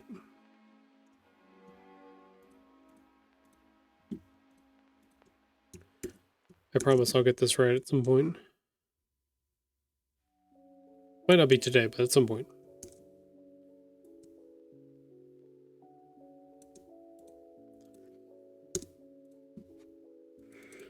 I'm gonna make some long banners, something like that. Actually, take those and throw those in the back. Might make them a little bit smaller, it just depends. I gotta decide if I want to put that rainbow back there.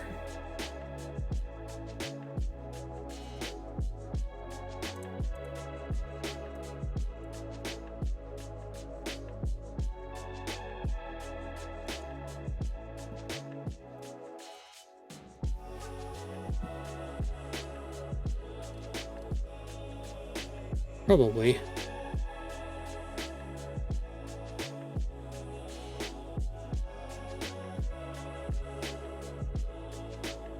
Some other sparkles in there too, probably. Lots of maybes, you never know.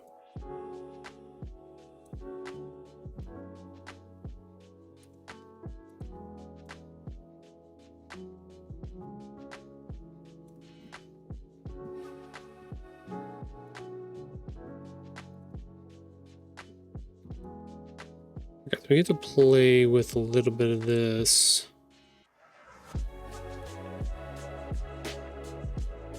Let's go. No, let's go orange instead. Let's make this. Man, they screwed this up again.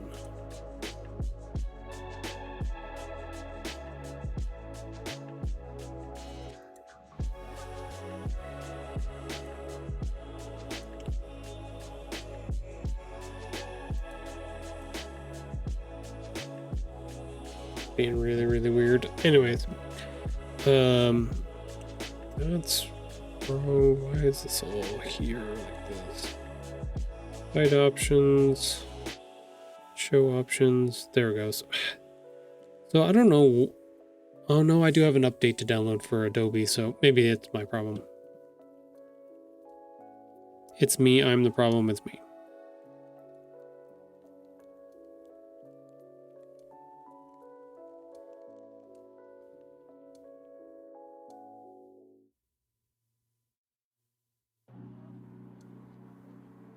Kind of like the lighten.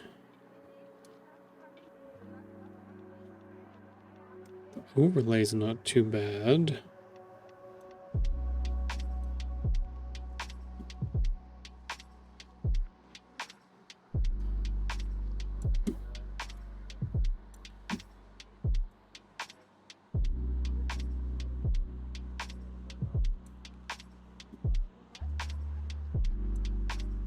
Okay, so let's go back through these. Dodge, screen, lighten, color burn, multiply, darken, normal. Okay, let's make these that gold and yellow color.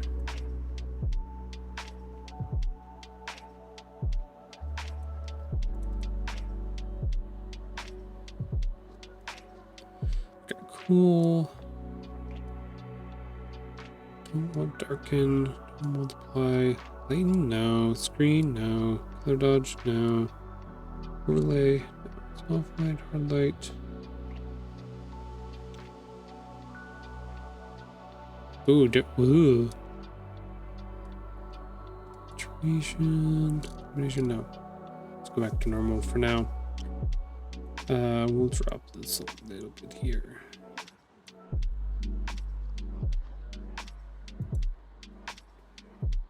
A little bit of shine there. We'll probably throw something in the back too, maybe. Just really depends. Also have the bird I could throw in as well.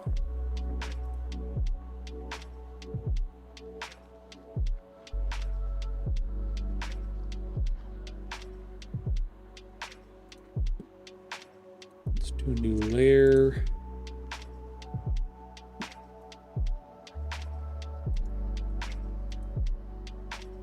Solid color.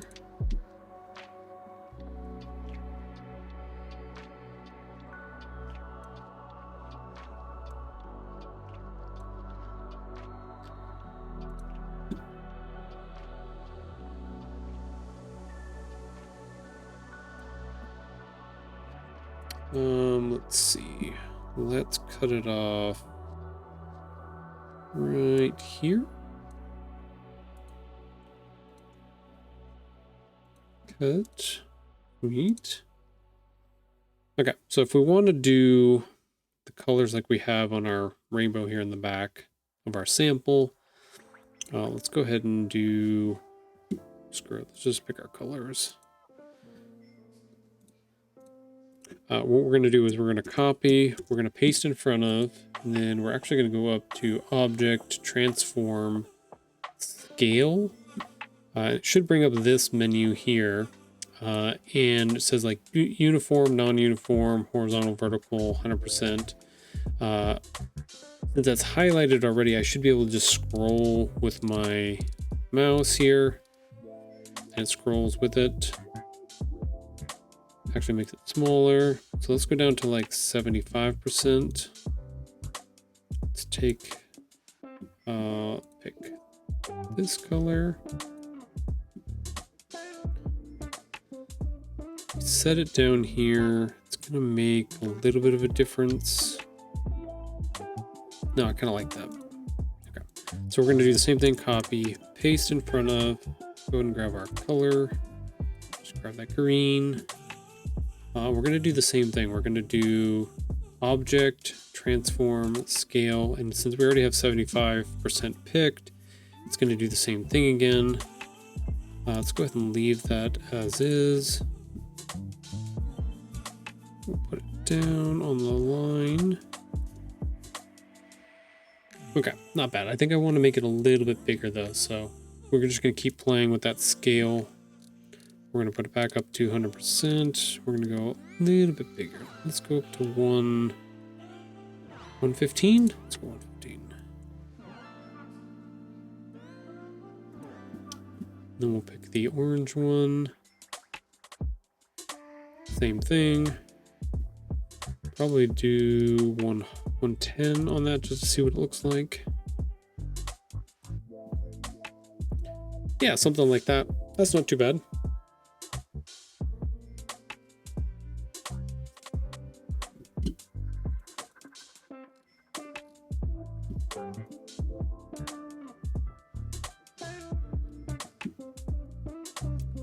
We'll go ahead and we'll match all these together.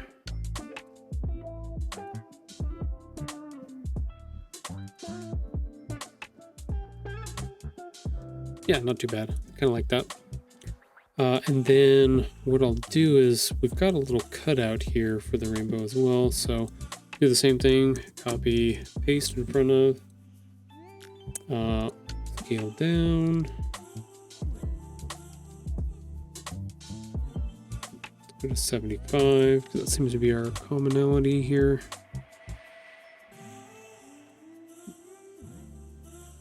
Make it white so we can see it at the moment.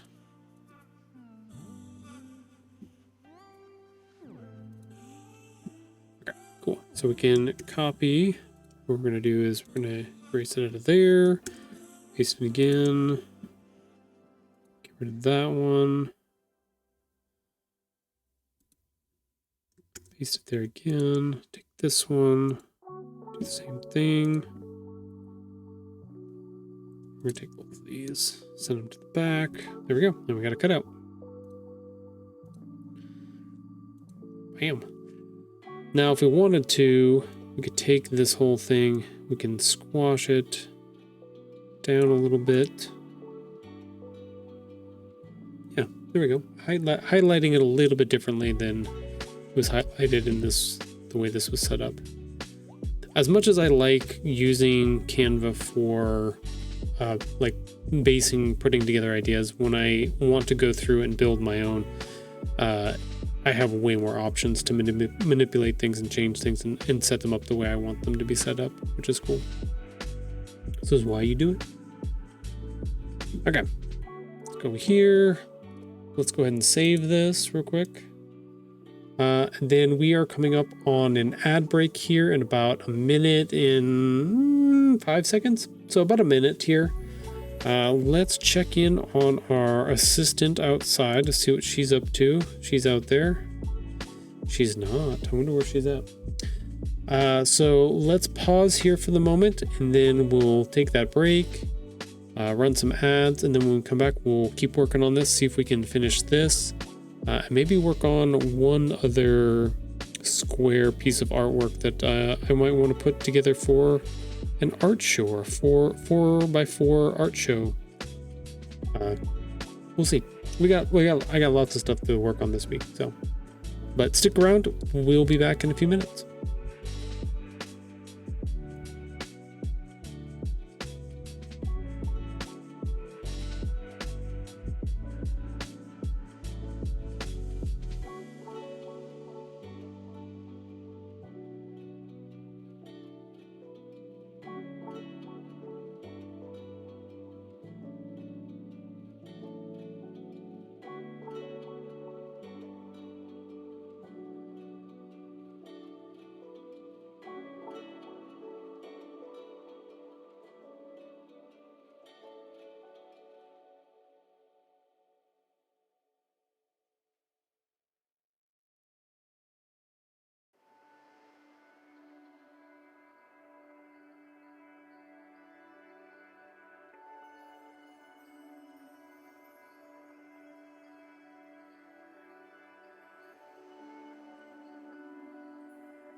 All right. I am back. We are back. Sora was out there for a minute. He was roaming around. I was able to move the camera so we could see her and see the bright blue sky that she's out there hanging out underneath right now. She was sunbathing in the grass, just soaking it all in, having a good time. So she is very happy, very, very happy assistant right now. So, but yeah, that's what we got going on. What was I gonna say? Happens to me a lot now. And I walk around and I'm like, I gotta remember this, and then I get someplace and I'm like, I forgot what that was. It's okay. If it comes back, it comes back. If it don't, it don't. That's okay too. Okay, so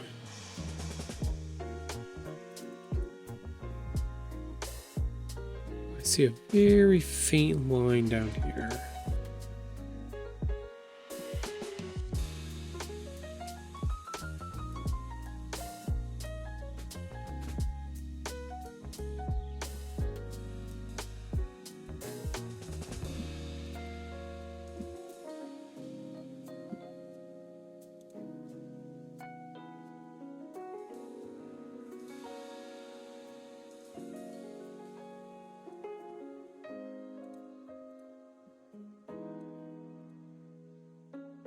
Oh, no, that was not it. Where's it coming from then?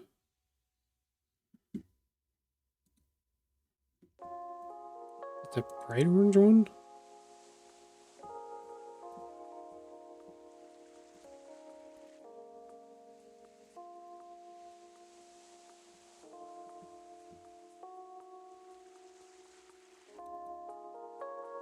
What the heck? Why is it not doing? Oh, yeah, I think that's why. I think. Not quite sure what's happening here.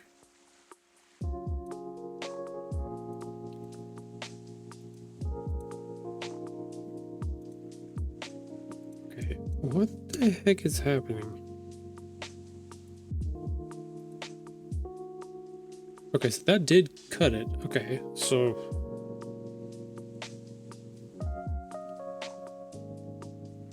So weird.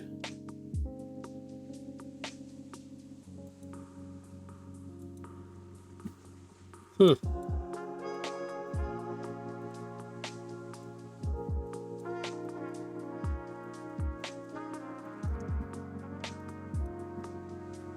That was new. Okay, there we go. Got rid of that. So that works better. Let's go ahead and duplicate this out. Duplicate. Let's put it back here a little bit.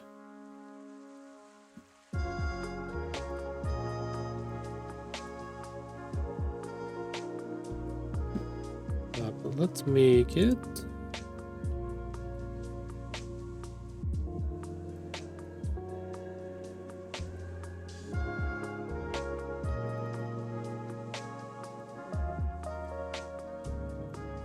Wait, why do I have...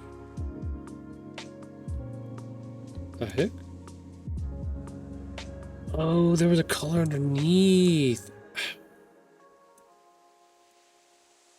Adobe. That's why it was being funky. I understand now.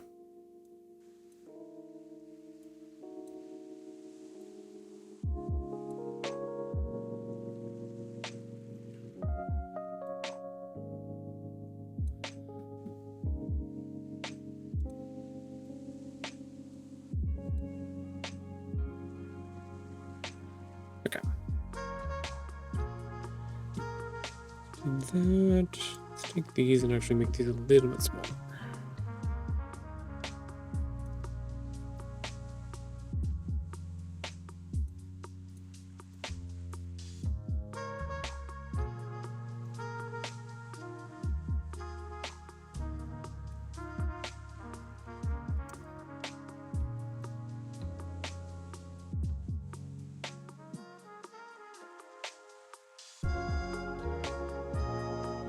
I wonder if I do...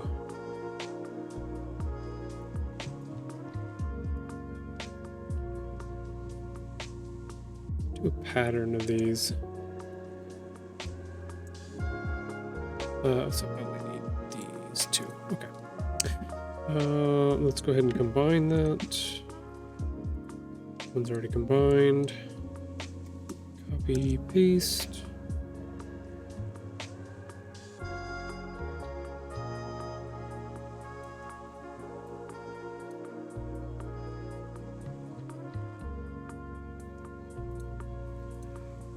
Yeah, maybe something like that.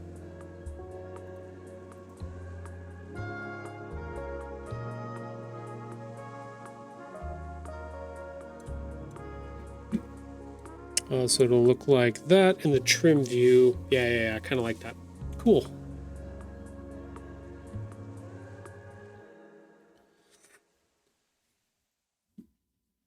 Simple, basic, not too crazy. Kind of gets a bunch of the stuff in that I want to get in. Let's go ahead and grab... Where's our coins at? Grab a couple of these.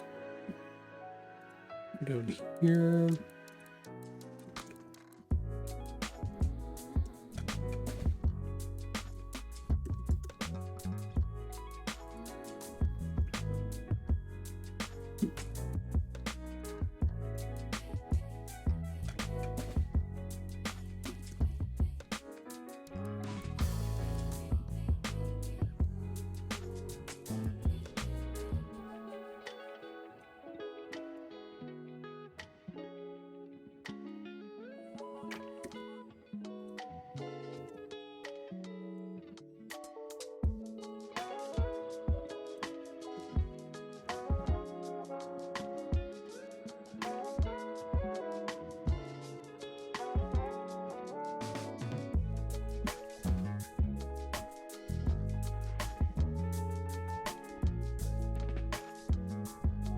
Something like that.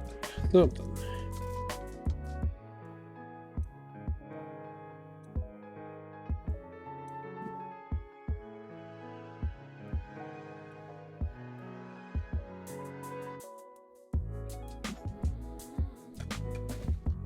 Okay, cool.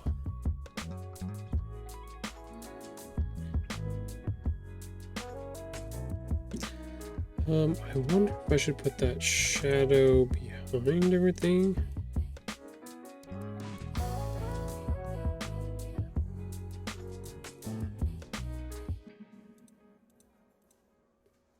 Definitely want to centralize that a little bit better.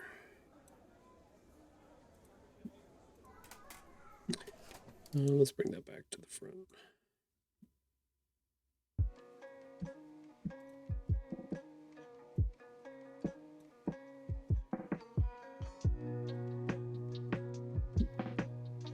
Oops, not quite. Almost there.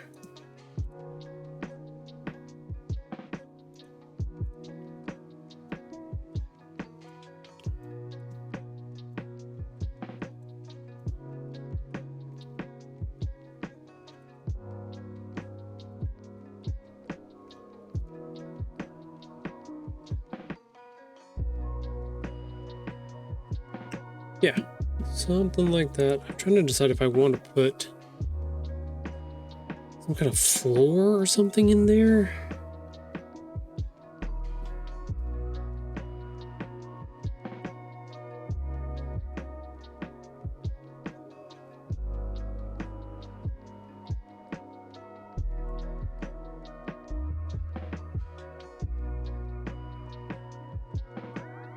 I don't know.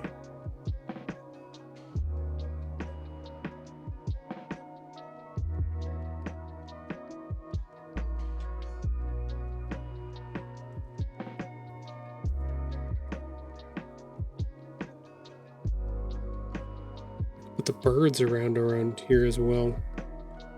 Hey, Dreamer, thank you for putting in your points for our assistant, Sora. We did reach 34%, and we got 23 days left. Look at that, we're flying through. We were at 10,000. We're 1/3 done. We're at 10,320 points gathered already together.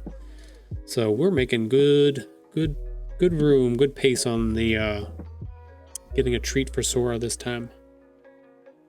So yeah, thank you guys. Appreciate it.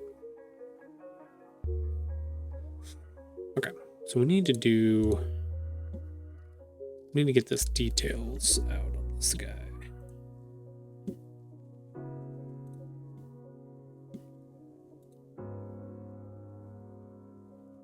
Let me think of that.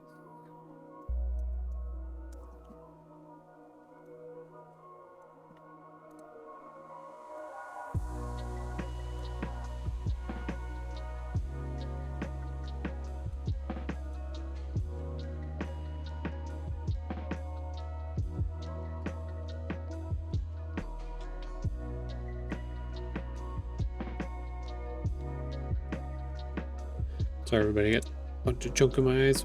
Holy smokes, can't see. Let's go ahead, copy that color. Do I want to put those? Yeah, let's put those to the back like that. Gives it a little shadow.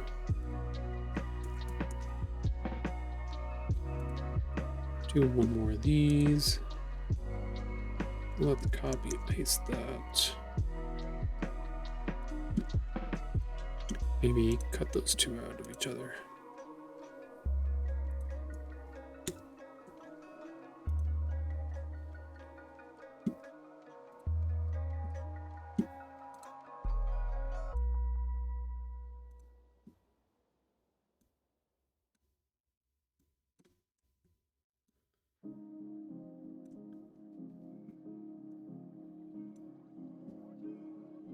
Yeah, here we go. We're getting there.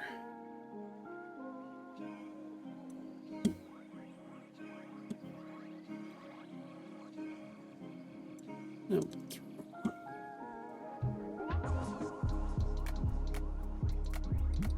There we go.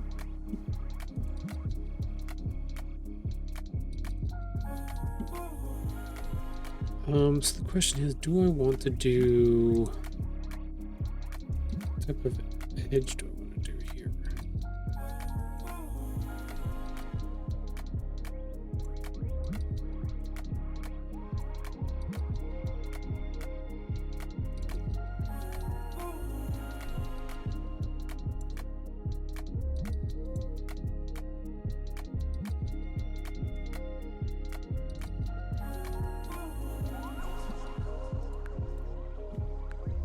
I want to do something like that.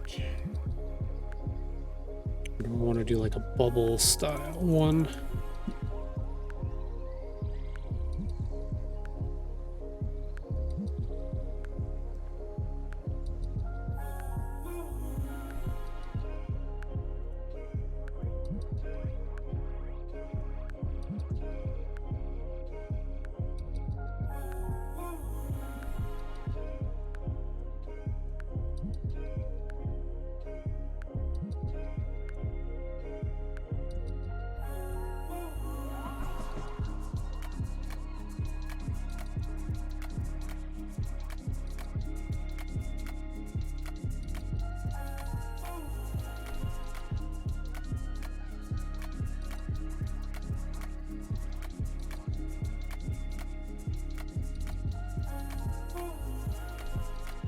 Do something like that. Take this. Put it up here.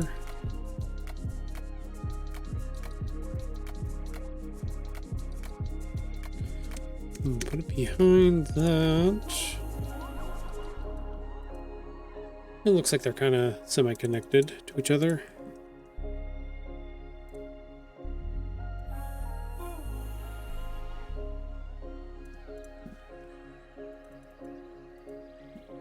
Yeah, I like that. I like it. I like it a lot.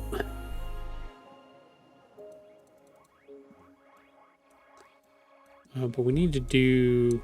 Oops. That's not what I wanted. Let's take this, copy it. Let's go ahead and paste it in place. Shift it over.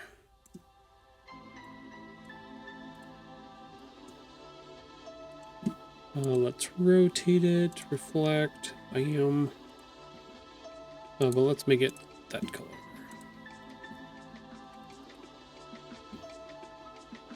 We get a little bit of both here. I wonder if that should actually go out to the edge.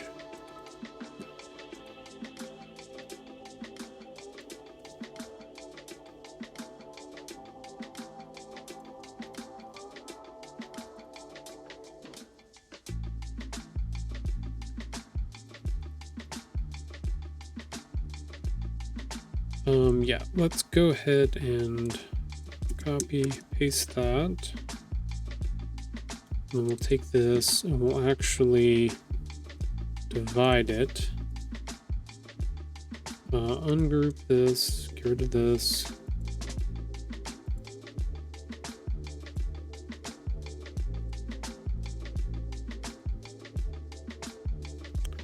Wait, what did I do? Oh, that's right. Oh, I see what it did. It did not divide it correctly. That's fine.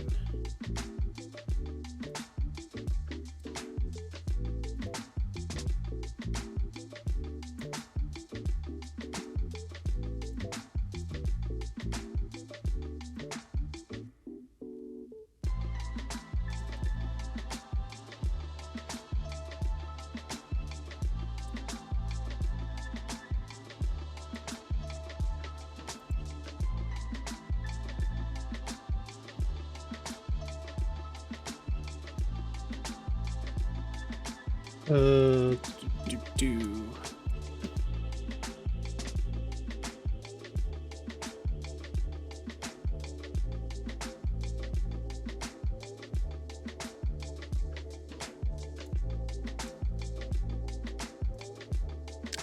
That's in the right spot.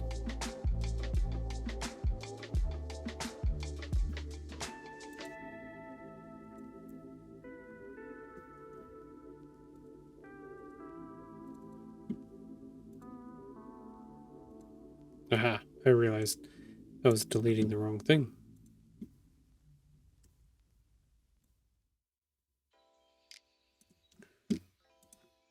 Okay. So now what we're going to do is we're going to take these two objects, combine them. There we go.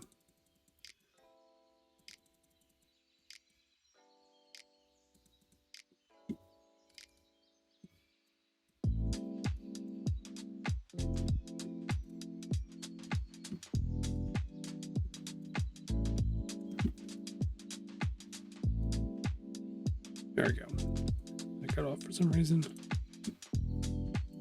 Yeah. Now it's got a little bit of definition. It's got a little bit of spunk. Just a little bit of stuff. Not lots, just a little bit. That's all we need. We can even take and add in that color.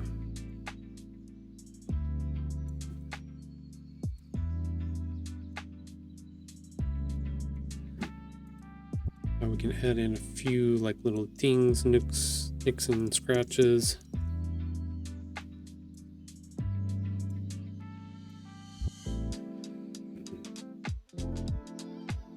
Is pneumonia contagious? Pneumonia usually is, but whatever virus you had before to lead to pneumonia usually is. Yeah, thank you for the fair, because we just took my niece to ER last night because she had a fever 105. Ooh. Well, I mean, it's good that her body's fighting it, but that's pretty high. Pneumonia basically is just filling up of liquid in your lungs, is essentially what it is. From what I understand. I may be wrong.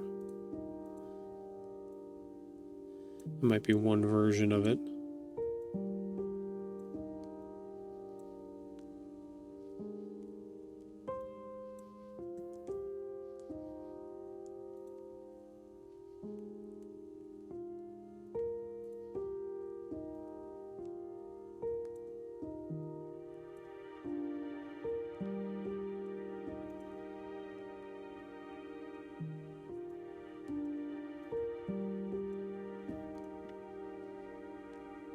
Hope she's okay. Yeah, I hope she gets better.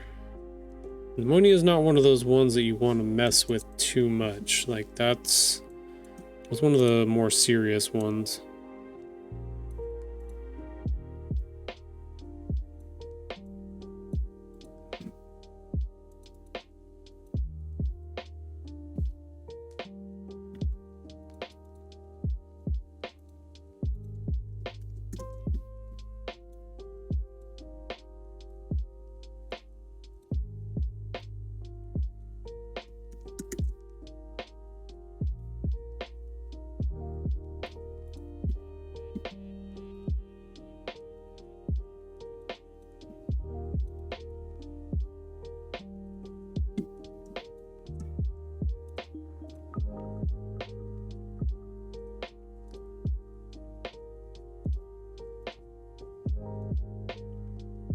Cat is yelling at me.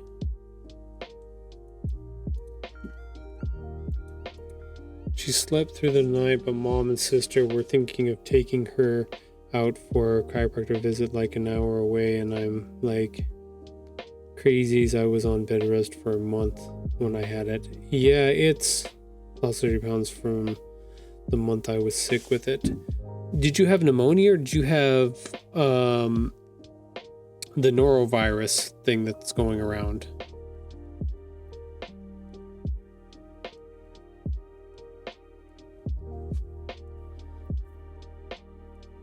That's another one of the biggies that's messing people up right now.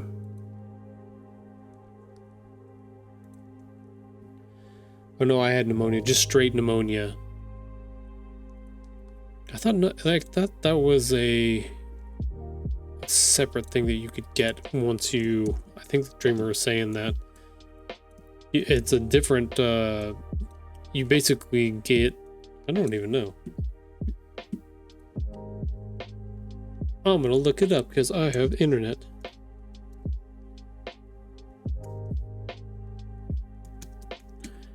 I know it's common in Japan to die from the common cold.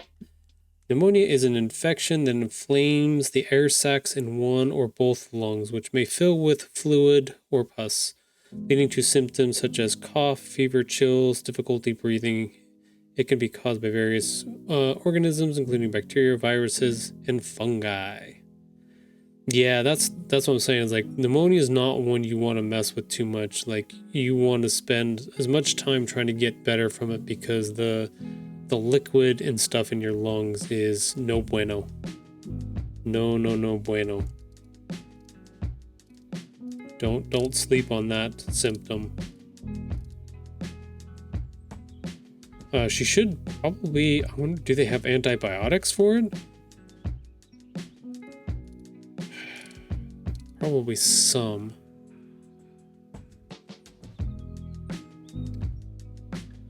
This was pre-COVID, for me at least. Gotcha. Walking pneumonia is a mild form of the infection that resembles a cold and usually does not require hospitalization. Oh, okay, so Legionnaire's disease, that is a severe type of pneumonia.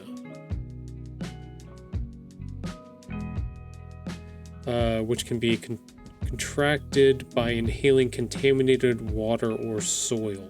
That's for the Legionnaire's disease. That's a much worse infection.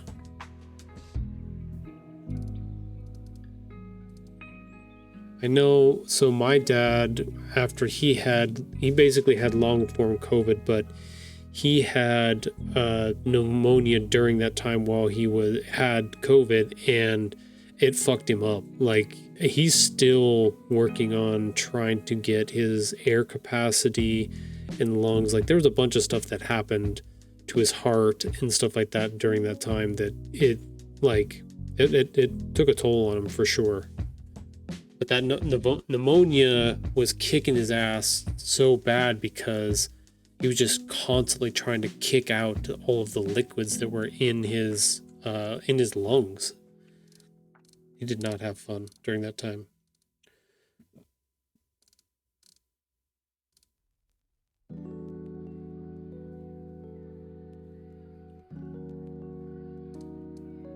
Let's see. Do they have treatment?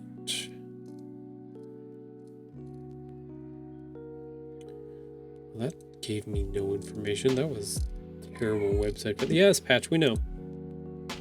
Hi.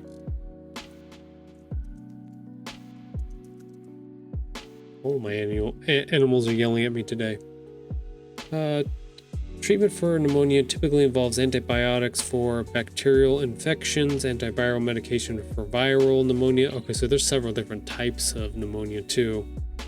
And supportive care to manage symptoms and prevent complications. Yeah, that would be one of those ones that I would probably stay up all night just kind of watching somebody, making sure that they're breathing and stuff. But I'm paranoid like that. Like, when Dreamer was sick at one point, and I think she even said at one point she was worried about her breathing, and I was just like, well, looks like I'm staying up all night just making sure that you're breathing correctly. I'm crazy like that.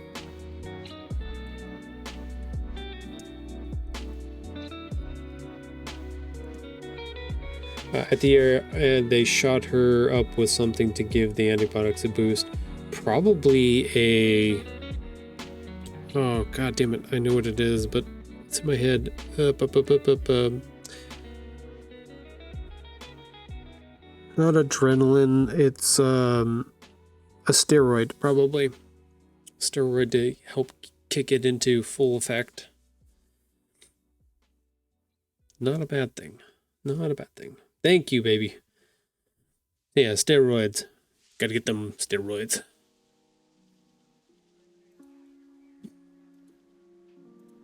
Okay, make sure to save our work.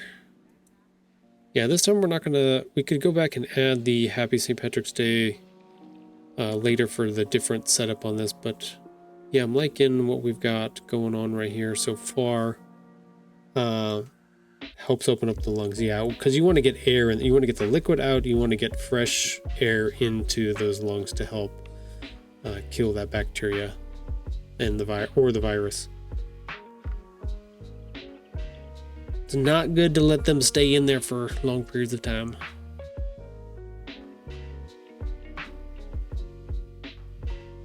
Okay, so I gotta figure out if I want to do...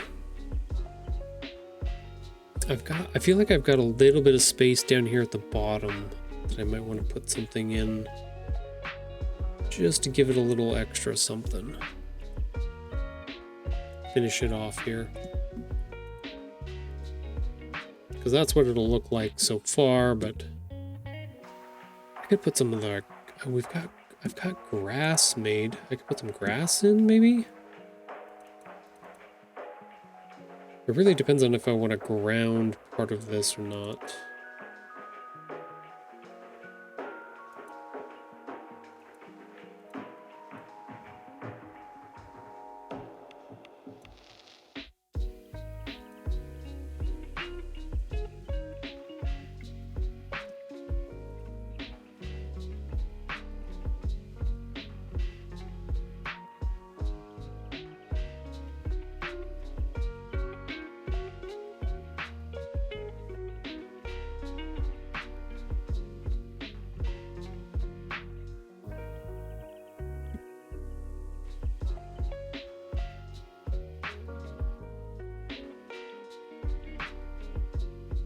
I mean, it gives it something to sit on.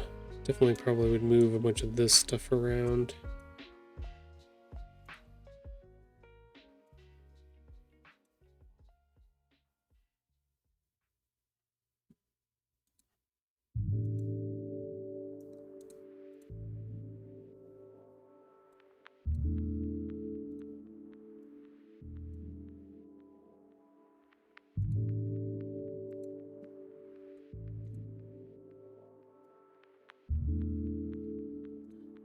And delete that one.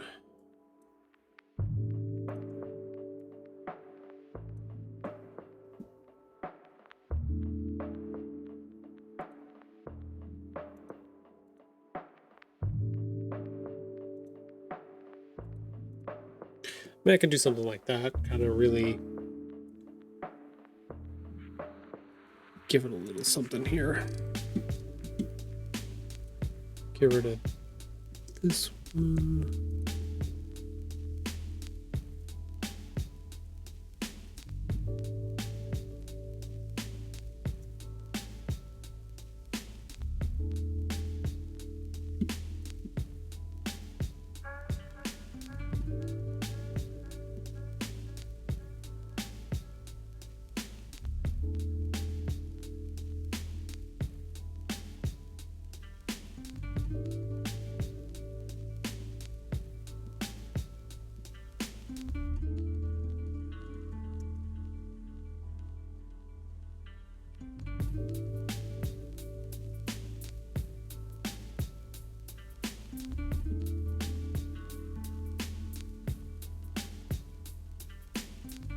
Maybe something like that.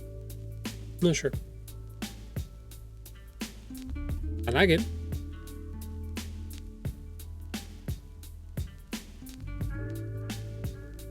Kind of wanted to go with the green. I could put blue back there, but I kind of like the green.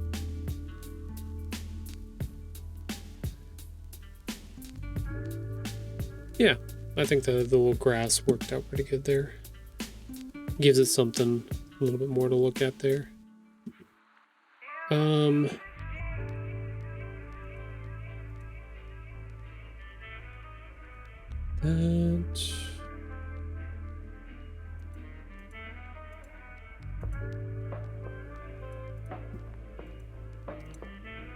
Gates...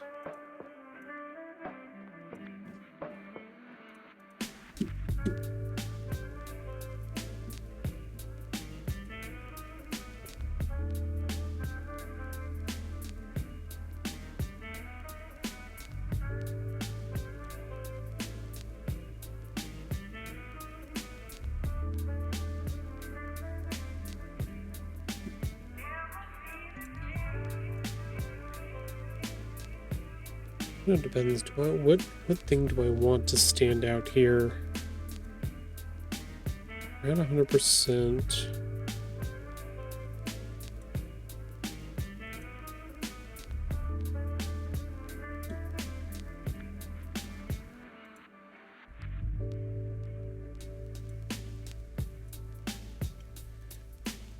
Yeah, that gives a little bit of a highlight there. Yeah, I ain't mad at that. Okay. Push this in just a little. Gosh, dang it. Push this in just a little bit.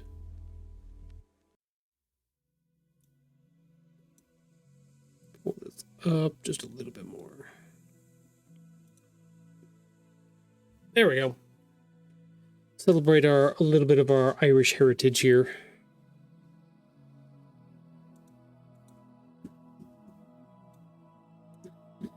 Buttons is a McMullen, so he gets that pass. So yeah. Yeah.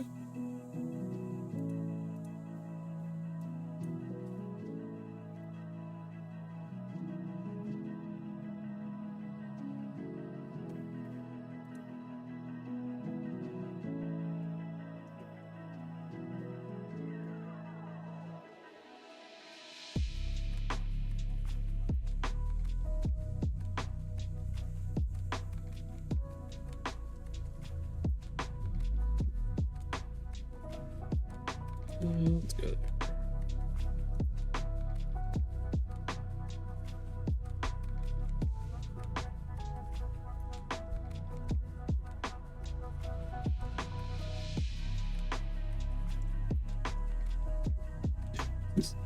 I love not remembering my undo scale. Scale. Jeez, I don't redo scale. Redo.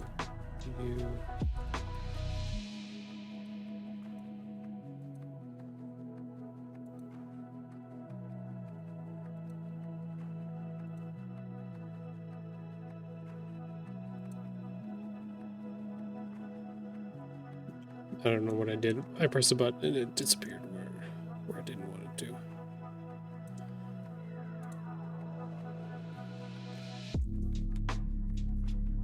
Yeah, it definitely needs to be higher.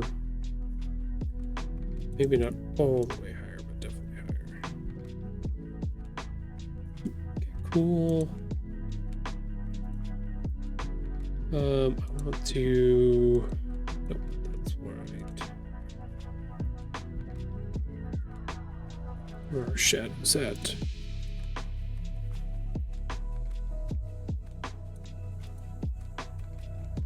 We're gonna flub it just a little bit. Just a little bit. So let's not do that. Instead, what we're gonna do is we're gonna take this, this, this, this, and this back here. And maybe that. Select all. Hold Shift, move this down just a tad. Here we go. Yeah, that better. Now he sits on the ground and the rainbow is a little bit further back behind. You can actually round off some of these corners in here, make that feel a little bit better. Not so sharp.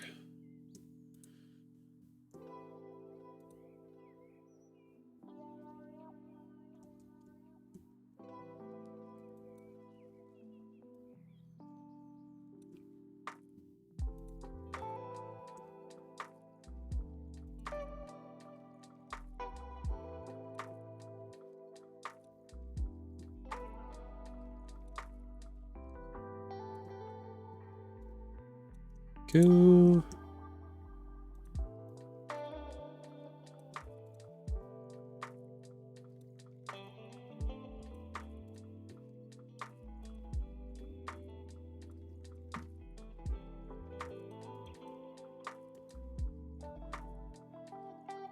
Yeah, I do like that better. Let's round this one off just a little bit more because I over-rounded the other one. What was... Do I remember what that was? Yeah, it was 0.8.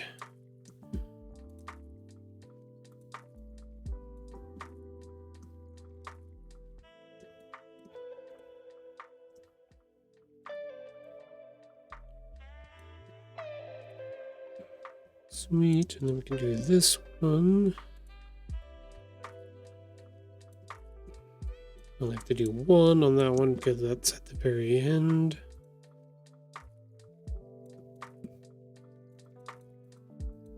Cool. Yeah, I think that worked out. Back, so it turns out it's a bacterial pneumonia. Gotcha. Gotcha.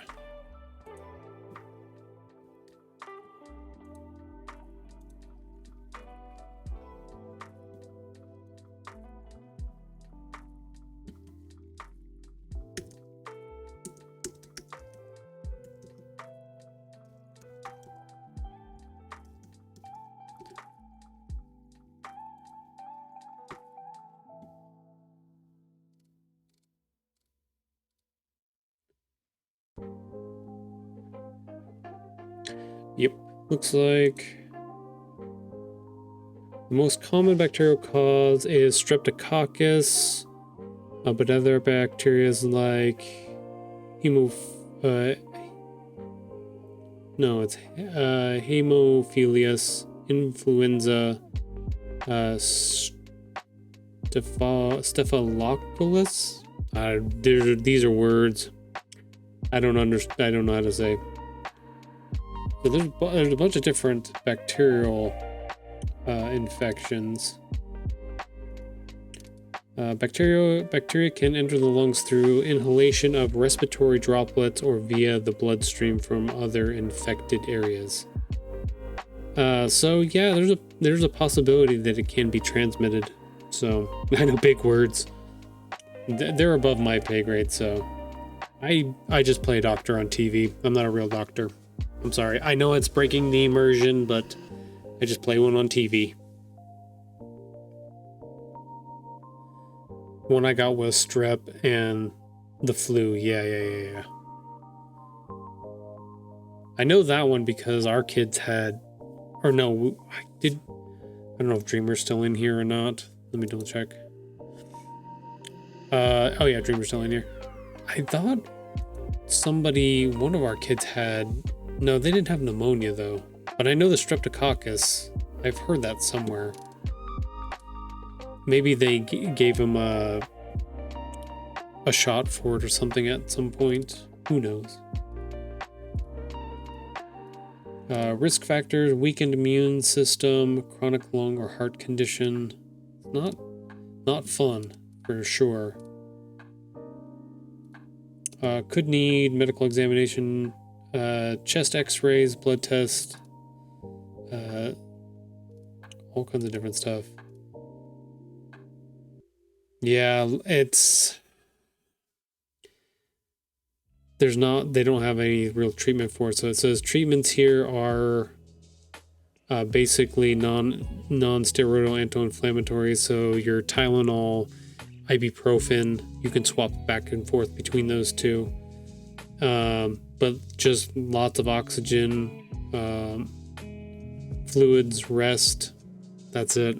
It's one of those ones where you just kind of let your body knock it out itself. Oh, they do have a vaccine for it. Okay, I thought so. As I say, the kids, I swear, got a vaccine for it. But it prevents against like the bad strains of that bacteria.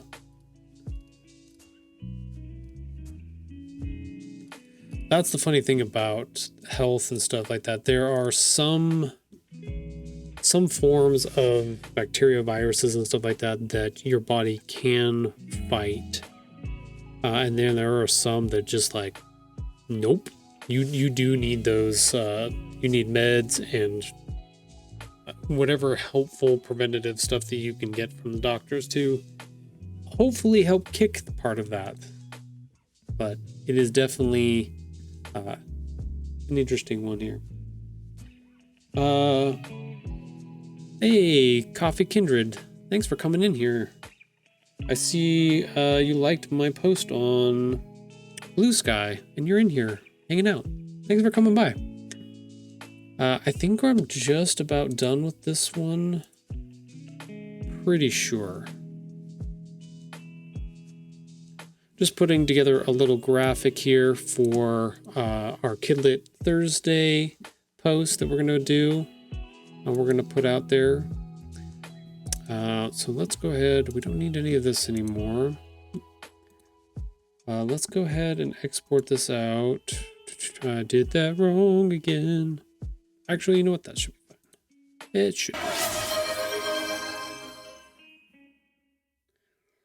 Hey, thank you. Binary Kitten got a sub. Ooh, thank you, Sonny. Appreciate it. We want art optimized. This. Very, very nice. Okay. Let's see. I don't know if we can run. We're going to try. We're going to try to see if we can run Canva at the same time here. It doesn't often like Illustrator and Canva running at the same time when we're streaming, but sometimes we can get away with it. Just depends. So let's get rid of this.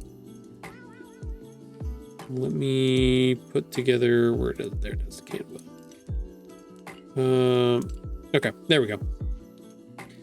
Have a great day. All bye. Thank you, Dreamer. Thanks for coming by. 40K buttons. Ah. You've got that many points saved up now again? Very nice.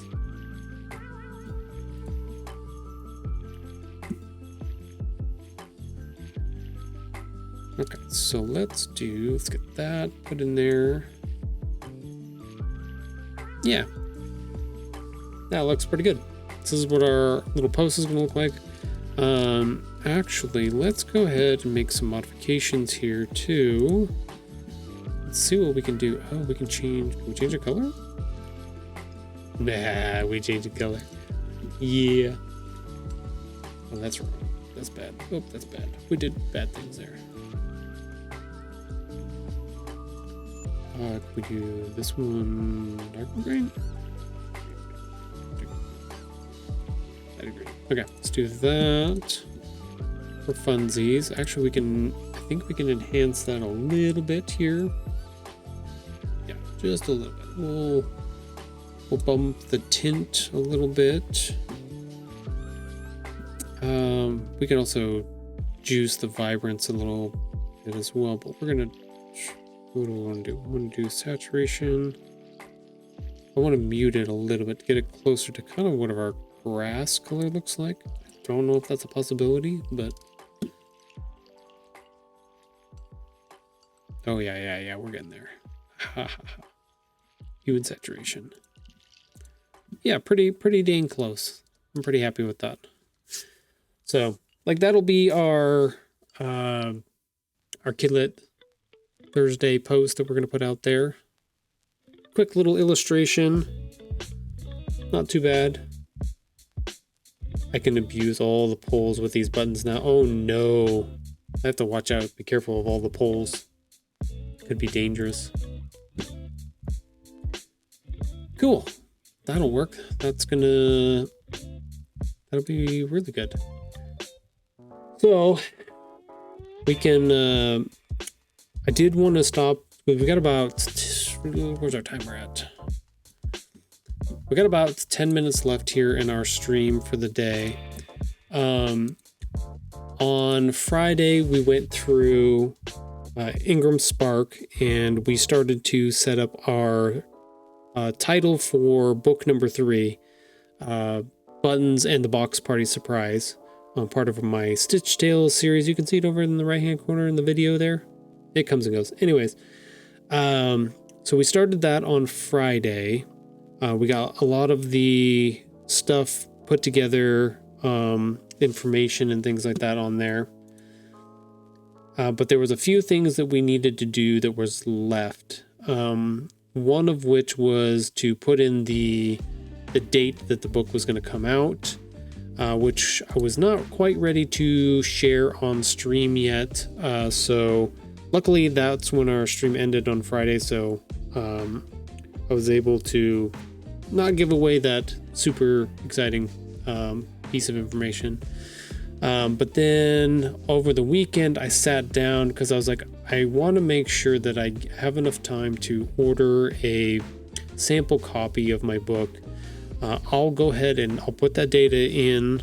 I'll get the date and the time and the date and the month in for publication of that, and then I'll upload the files as well. So I went ahead and compressed my cover into a PDF, got that ready to send into Ingram, and then I got the files for the pages all compressed into its own PDF and then uploaded those to Ingram Spark. So we are currently in the waiting phase where after you've gone through and submitted all of your cover files and everything like that, they have to be reviewed I would assume by staff there. I don't think it's done by AI or anything quite yet. They may be working that way, but it takes, I think it says anywhere from 3 to 5 days for them to review the files, make sure everything looks good and is going to work correctly.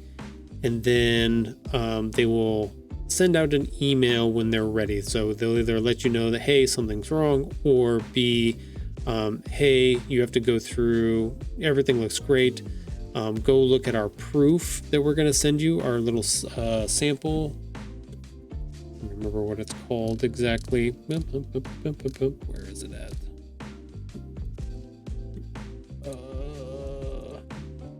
Yeah, they put together an e-proof. I think we've showed it on stream before. And you go through and make sure that all of your pages and stuff are in order. There's no errors, there's no problems, anything like that. And then from there, you have to confirm whether or not everything is fine and ready to go. Once we get that email, I have to figure out whether or not it's going to give away any of the sensitive information that I want to keep. But if I get those emails and I have the ability to show you guys what the language is in the there's a couple boxes you have to click on to confirm your title and stuff like that. But making sure that it doesn't go live to everybody for distribution. Otherwise, like if say your book comes out in December and you don't want it to have pre-orders from now until December, if you do, you can do that. But there's definitely got to make sure that you click the right things on that. Deny that. So I'm hoping, like I said, I submitted that over the weekend, so it may be Wednesday we get confirmation. It could be Friday that we get confirmation that everything's ready to go. And hopefully, like I said, I'll be able to show all of you that next part of the process. But in the meantime, while we are waiting for that, we're going to keep working on little projects here, getting for the release of our third book coming up very, very soon. And yeah, then we'll go from there. We'll keep working on more of the publishing aspect and stuff as it comes through. But yeah, we're in the waiting phase now, which is typical. It happens. Trying to think, there was something else. Oh no, it was in my head. I just had it. I was going to tell you all something else. I don't remember what it is. No, it's slipping away. Feels like I got a bunch of. Oh, you know what? I can look to see. I might have a place I can double check for what I was thinking of. Google Docs? Was it Google Docs? No, it was Google Sheet. Google Sheet. Google Sheets. I'm gonna look for something. It's my media calendar thingamajiggy. No, we already went through and did our LCCN. We did our ISBN. We did all of that stuff.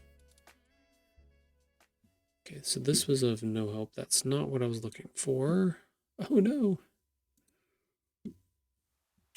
Oh, here it is. Production plan. Did PDF submit to Ingram Spark? Okay, some of that has changed. We no longer have to worry. So with book 1 and 2, the policy that they had was that once you uploaded your book to their system, you had 60 days to make adjustments to the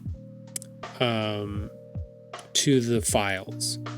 And any time after those 60 days, it would cost you $25 per change. And since they went through and did a price hike this year, they actually made file changes free for everybody, even after 60 days. So, which was a nice quality of life change for us. But now it's something I don't have to worry about as much. So if I want to get my titles and stuff all set up and ready to go, I can do that. And then when I'm ready to launch them and distribute them, then I have a little bit more leeway to be able to do that, or to even make changes if I come across any errors or problems as well. But yeah, that's part of once we get to that part, that's distribution, finalizing everything. So yeah, I think that was the last thing that I was thinking of in my head. But yeah, let's head over to our assistant cam, see if our assistant is out there. I don't know what she's doing. She's running around, probably sleeping in the sun again. But we've got about a minute and 20 seconds here until our last ad break for the day. But yeah, if you have any questions about publishing, illustrating, book-related inquiries of any type, feel free to let me know. Go ahead and you can either put them in chat if you are in here, or you can also head over to my website, tahoeanime.com, where I have a box down at the very bottom that if you'd like to fill out, you can also send me questions through there, and I will answer them live on stream as well. Just options, just in case. I may not have all of the answers to the questions, but I will try to do my best. I am still learning, still trying to figure out a lot of this and make it all work. But I will gladly give the knowledge that I have if you have any questions. So that's what's going on. So stick around. We're going to do 3 minutes of ads here, and then when we come back, we'll do the last little wrap up. And then we'll see if there's anybody that we can raid, and then we'll go from there. So stick around. We'll be right back.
Hey, there she is. I was wondering if she was going to be running around again.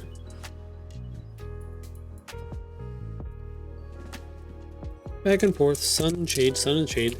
It's kind of her thing. Welcome back, everybody.